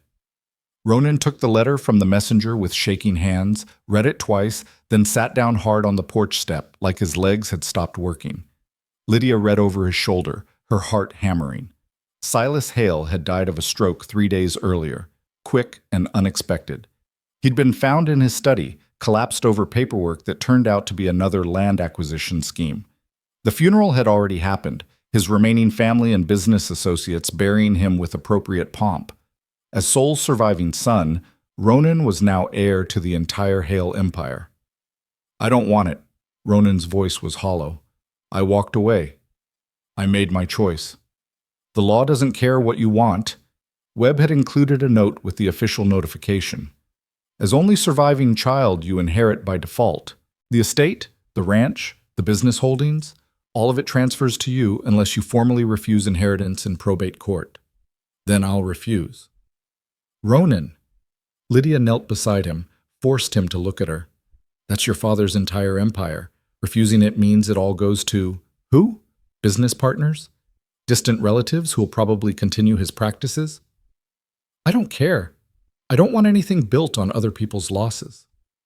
Then don't keep it. The idea was forming even as she spoke. Take the inheritance, then use it differently. Return seized homesteads where possible. Establish fair practices. Turn the Hale Empire into something that actually helps settlers instead of crushing them. Ronan stared at her. That would take years, probably decades, and I'd have to go back to Helena, run the businesses, be the Hale heir again. You'd be the Hale heir with a conscience, the one who actually lives up to that deathbed promise to your mother. Lydia took his hands. You said you wanted to build instead of take. Here's your chance to do it on a scale that actually matters. What about staying here? Through winter, we said. Winter's just starting. You have time to figure out what inheriting actually means before making final decisions. She squeezed his hands. And honestly, if you refuse the inheritance, you know what happens? Someone else takes control of the Hale Empire and nothing changes. Your father's practices continue, just under different management. But if you take it, if you actually use that power and money to make things right, you could change Montana territory for the better. Ronan was quiet for a long time, staring at the letter that had upended everything. When he finally spoke, his voice carried resignation and determination in equal measure. I'd need help. Someone who understands homesteading from the settler side, who knows what actually needs to change, who won't let me fall back into comfortable exploitation even when it's easier. He looked at her directly. Would you consider being that person? Lydia's breath caught. What are you asking? I'm asking if you'd be willing to help me figure out how to turn the Hale Empire into something your father would have respected.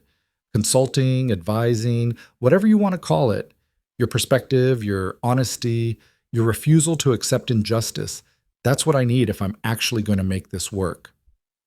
I don't know anything about running a ranch empire. You know what it's like to almost lose everything to that empire. That's the expertise I need. He paused. I'm not asking you to move to Helena or abandon your homestead. But maybe you could help me navigate this transition. Make sure I'm honoring your father's memory and my mother's wishes, instead of just becoming a slightly nicer version of Silas Hale. Before Lydia could answer, Ben spoke from the doorway. You should do it. Her brother had been listening, apparently. Papa always said power only corrupts people who forget where they came from. If Mr. Hale has power now, someone needs to make sure he remembers. Might as well be us. Ben, I'm 14, not stupid. I understand what's being offered. Ben looked at Ronan seriously. You helped save our home. Maybe we can help make sure your father's empire stops destroying other people's homes. Seems fair. Out of the mouths of children. Lydia looked at her brother, saw the wisdom Papa had somehow instilled despite dying too young, and felt pride and grief war in her chest. I need to think about it, she said finally. This is complicated. Take your time. Ronan stood, folding the letter carefully. I need to go to Helena anyway, meet with the estate lawyers, understand what I'm actually inheriting before deciding whether to accept or refuse. That'll take a few weeks at least. He paused. I'll be back before Christmas. One way or another, I'll be back. We can figure out the rest then. He left the next morning, riding toward Helena with the weight of unwanted inheritance settling onto shoulders that had just started to straighten under the satisfaction of honest work. Lydia watched him go and felt something ache in her chest that she couldn't quite name. The weeks that followed were strange. The homestead felt emptier without Ronan's presence, though they'd only had him there a few months. The children noticed too. Clara kept setting an extra place at meals, then remembering he wasn't coming. Jamie asked repeatedly when Ronan would return. Even Ben, who'd been most skeptical about the Hale son's presence, admitted he missed having another man around to help with heavy work. Lydia tried to focus on preparing for winter, on the 1,000 tasks that needed completing before serious snow made outdoor work impossible. But her mind kept drifting to Helena, to Ronan navigating the empire he'd never wanted, to the question he'd asked that she still hadn't answered. Would she help him transform the Hale legacy? Could she trust that he wouldn't be corrupted by the power and wealth he'd just inherited? And underneath all the practical considerations, There was the more personal question she'd been avoiding. What did she actually want from Ronan Hale? The answer came one December evening when she found herself standing in the barn staring at the stall where Ronan's bay gelding had been housed, remembering the easy rhythm they'd fallen into working side by side. She wanted him back, not as temporary hired help or occasional advisor, but as something more permanent. The realization was terrifying and undeniable in equal measure. She'd fallen in love with Ronan Hale. Somewhere between his first promise to help them and his last departure to claim an inheritance, she'd given her heart to a man whose future was wildly uncertain and whose presence in her life might be as temporary as autumn snow. "You're thinking about him again." Clara appeared in the barn doorway, wrapped in the heavy shawl that had been Mama's. "You get this specific face when you're thinking about Mr. Hale." "I don't have a specific face." "You do, sort of sad and happy at the same time." Clara came to stand beside her. "Do you love him?" The blunt question deserved an honest answer. "I think maybe I do, which is probably stupid." "Why stupid?" "Because he's a Hale and we're homesteaders. Because he's got a whole empire to run now and we've got a small farm that barely feeds us. Because even if he wanted something more than friendship, which he probably doesn't, the practical complications are impossible. Papa used to say the impossible just takes longer to accomplish than the possible." Clara looked at her sister seriously. "Mr. Hale gave up everything to help us. Everything. You don't think maybe he did that partly because he cares about you specifically, not just about doing the right thing generally?" "Clara, I'm 11, not blind. I see how he looks at you, how you look at him when you think nobody's watching, how you two work together like you've been doing it for years instead of months." Clara shrugged. "Maybe I don't understand grown-up love yet, but I understand when two people fit together right. You and Mr. Hale fit." The simple observation struck deeper than elaborate arguments would have. They did fit. The realization had been creeping up on her for weeks, but hearing it stated plainly made it undeniable. "What if he doesn't come back?" Lydia's fear came out as whisper. "Then he's not the man we thought he was. But I think he'll come back. I think he'll come back because this is where he belongs now, same as us." Clara left her alone with that thought, and Lydia stood in the quiet barn watching snow fall outside and trying to imagine futures that seemed simultaneously impossible and inevitable. Ronan returned 3 days before Christmas, riding up in late afternoon with snow in his hair and exhaustion carved into every line of his face. He'd been gone 5 weeks, and Lydia felt something fundamental shift when she saw him. Relief and joy and hope all tangled together into feeling so intense it stole her breath. He dismounted slowly, and she saw he wore the same simple clothes he'd worn working their homestead, not the expensive suit she'd expected. That detail told her something important about decisions he'd made in Helena. "You came back." She met him in the yard, aware of 3 children spilling out of the cabin behind her. "I said I would." He smiled, tired but genuine. "Can we talk?" "There are things I need to tell you." They gathered in the cabin with coffee and the warmth of the stove driving away winter's chill. Ronan sat at the table that had become his customary spot and seemed to gather himself before speaking. "I inherited everything: the ranch, the businesses, investments, properties, the full Hale empire. It's larger than I realized and more complicated. My father spent 30 years building a network of control that touches almost every aspect of territorial commerce." He paused. "I've spent the past 5 weeks reviewing records, meeting with business managers, and discovering exactly how many homesteads my father seized, how many families he destroyed, how many fortunes he built on other people's grief." "That must have been hard." Lydia kept her voice gentle. "It was necessary. I needed to understand the full scope of what I'd inherited before deciding whether to keep it." Ronan looked at each of them in turn. "I've decided to keep it.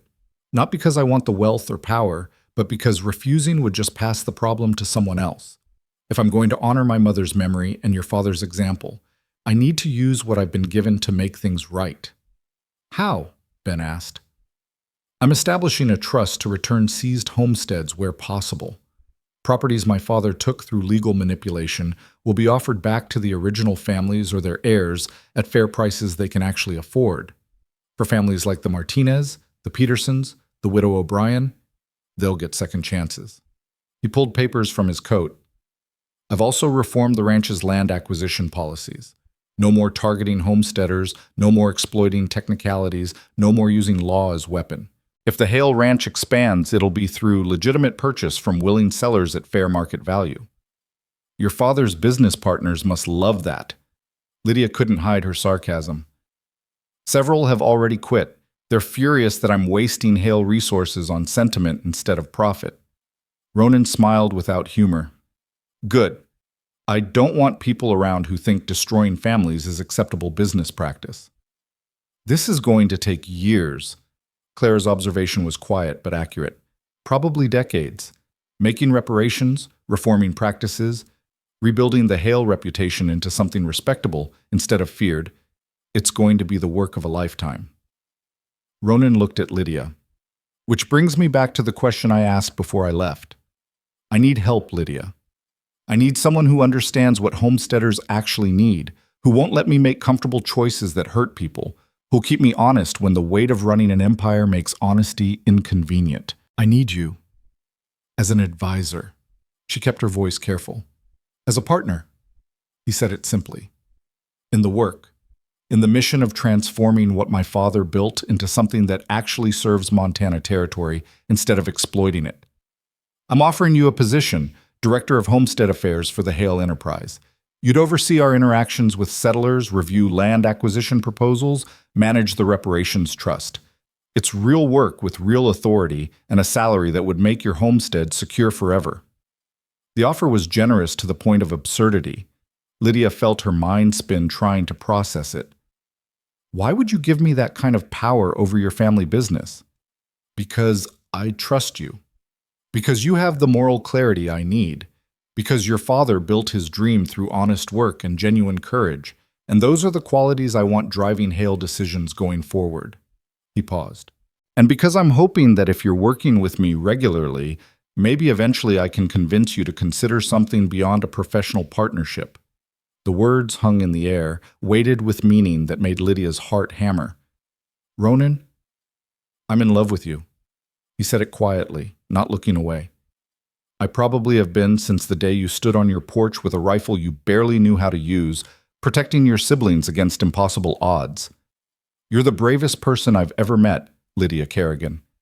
And these past months, working alongside you, watching you hold your family together through crisis after crisis, learning your strength and kindness and refusal to accept injustice, I've fallen completely.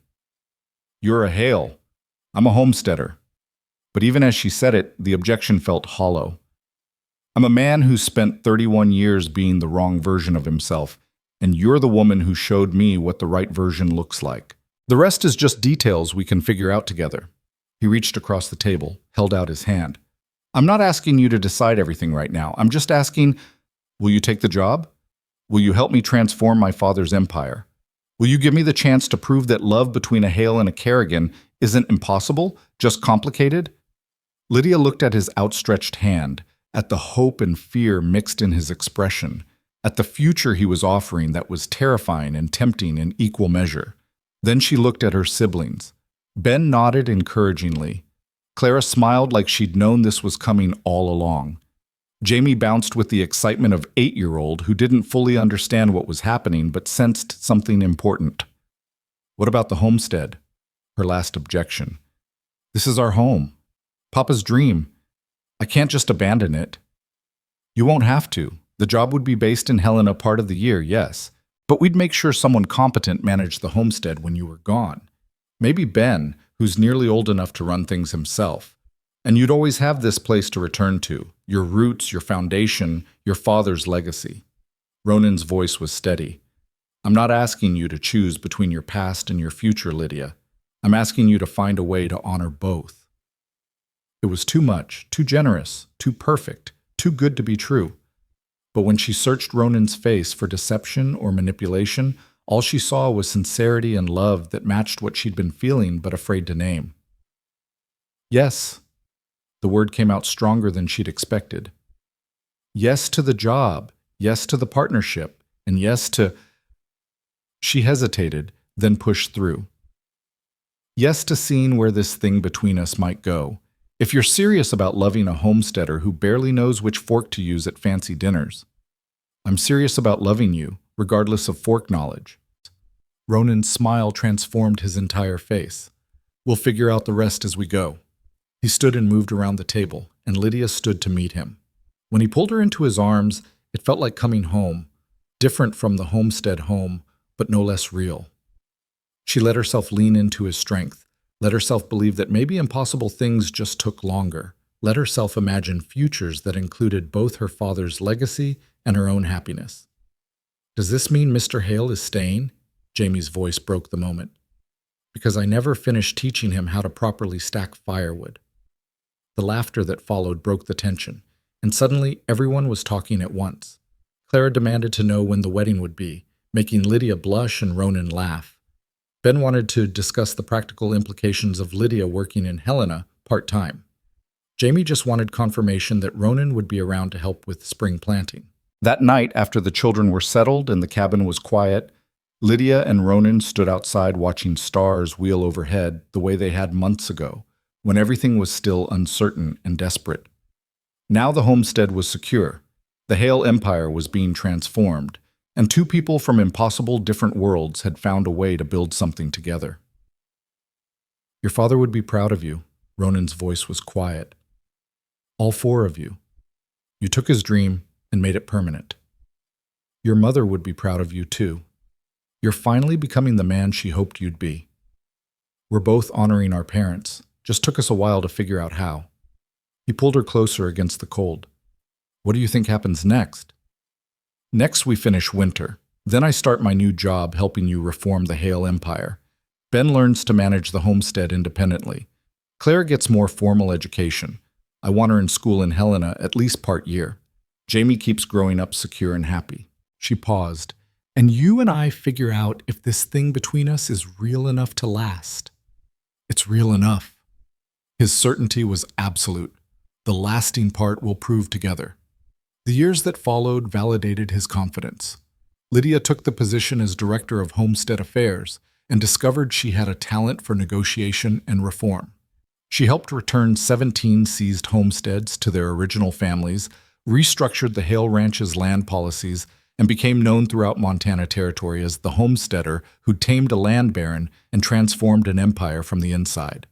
Ben grew into a capable young man who managed the Kerrigan homestead with the same dedication Papa had shown. At 19, he expanded their holdings by purchasing adjacent land, purchased legally and fairly through the reformed Hale enterprise. The homestead became prosperous in ways Papa had only dreamed, and Ben never forgot where they'd started. Clara got her education in Helena, living with Lydia during school terms and returning to the homestead for summers. She became a teacher herself eventually, establishing a school for homesteader children throughout the territory. Her students learned reading and arithmetic and also learned that poverty didn't define potential, that courage came in many forms, and that fighting for what was right mattered more than accepting what was easy. Jamie grew up knowing home was secure, that family meant fighting for each other, and that the land his grandfather had claimed was theirs forever. He became a lawyer eventually, specializing in homestead law and protecting settlers the way Ronan and Webb had protected his family. He never charged families who couldn't afford representation, and he never lost the earnest idealism that had made him announce at 8 years old that bad men wouldn't take their home. And Ronan kept his promises. He transformed the Hale Empire from predatory enterprise into model of fair business practices. He never forgot where he came from or what it cost to get there. And 18 months after offering Lydia that partnership, he offered her something more permanent on the porch of the Kerrigan homestead where everything had started. Marry me. It wasn't a question, but it wasn't quite a demand either, just a hope spoken aloud. Help me build a life that honors both our father's legacies. Let's prove that love can cross any divide when it's founded on shared values and genuine partnership. Yes. Lydia didn't hesitate this time. Yes to marriage, yes to partnership, yes to whatever comes next. They married in the spring of 1884 in the valley below the Bitterroot Range, on the homestead Thomas Kerrigan had claimed with nothing but hope and determination. Judge Morrison performed the ceremony, the same judge who'd ruled in their favor and made their victory possible. Webb stood as witness alongside Ben, Clara, and Jamie. A few townspeople attended, and several families whose homesteads had been returned through Ronan's reparations trust. Even Mrs. Patterson made the journey from Helena, declaring she wanted to see the ending to the story she'd watched unfold. The ceremony was simple, the vows spoken over land that had been fought for and won and secured forever. When Ronan kissed his bride, cheers echoed across the valley, and somewhere in the mountains Papa's spirit probably smiled at the family he'd built and the legacy he'd left. The Kerrigan Hale homestead, as it came to be known, stood for generations. The cabin Ronan had helped repair became the foundation for a larger house, but they never tore down Papa's original structure. It remained as a reminder of where they'd started, of the price of honest dreams, of what courage could accomplish against impossible odds. In later years, when Lydia and Ronan's own children asked about family history, they'd tell the story of 4 siblings who nearly lost everything, of a man who chose conscience over comfort, of how a homestead was saved through determination and love. They'd point to the mountains and talk about Thomas Kerrigan's dream. They'd show the documents that proved ownership and explain why legal protection mattered. They'd tell their children that sometimes the only way forward was through doors you were most afraid to open, but that courage was always worth it in the end. "All 4 of you, get in," Ronan had said that first impossible morning, promising help before he'd earned trust. Those words became family motto, spoken at weddings and christenings and every significant gathering. A reminder that family meant protecting each other, that promises kept mattered more than promises made, that love strong enough to cross impossible divides could build futures worth inheriting. The Kerrigan homestead remained in the family for over a century, passed down through generations who never forgot the fight that secured it. The Hale Empire continued too, but transformed utterly from what Silas had built. It became known for fair dealing and ethical practices, for supporting settlers instead of crushing them, for proving that wealth and power didn't have to corrupt when guided by conscience and love. And on quiet evenings, when the Montana wind swept through the valley and stars wheeled overhead, you could almost hear echoes of that first promise. "All 4 of you, get in. I'm here to help you stay." They'd stayed. Against impossible odds and powerful enemies, they'd fought and won and built something permanent. The homestead stood, the family thrived, and 2 people from different worlds proved that love founded on shared values and mutual respect could last forever. Home secured, family united, promise kept, story complete.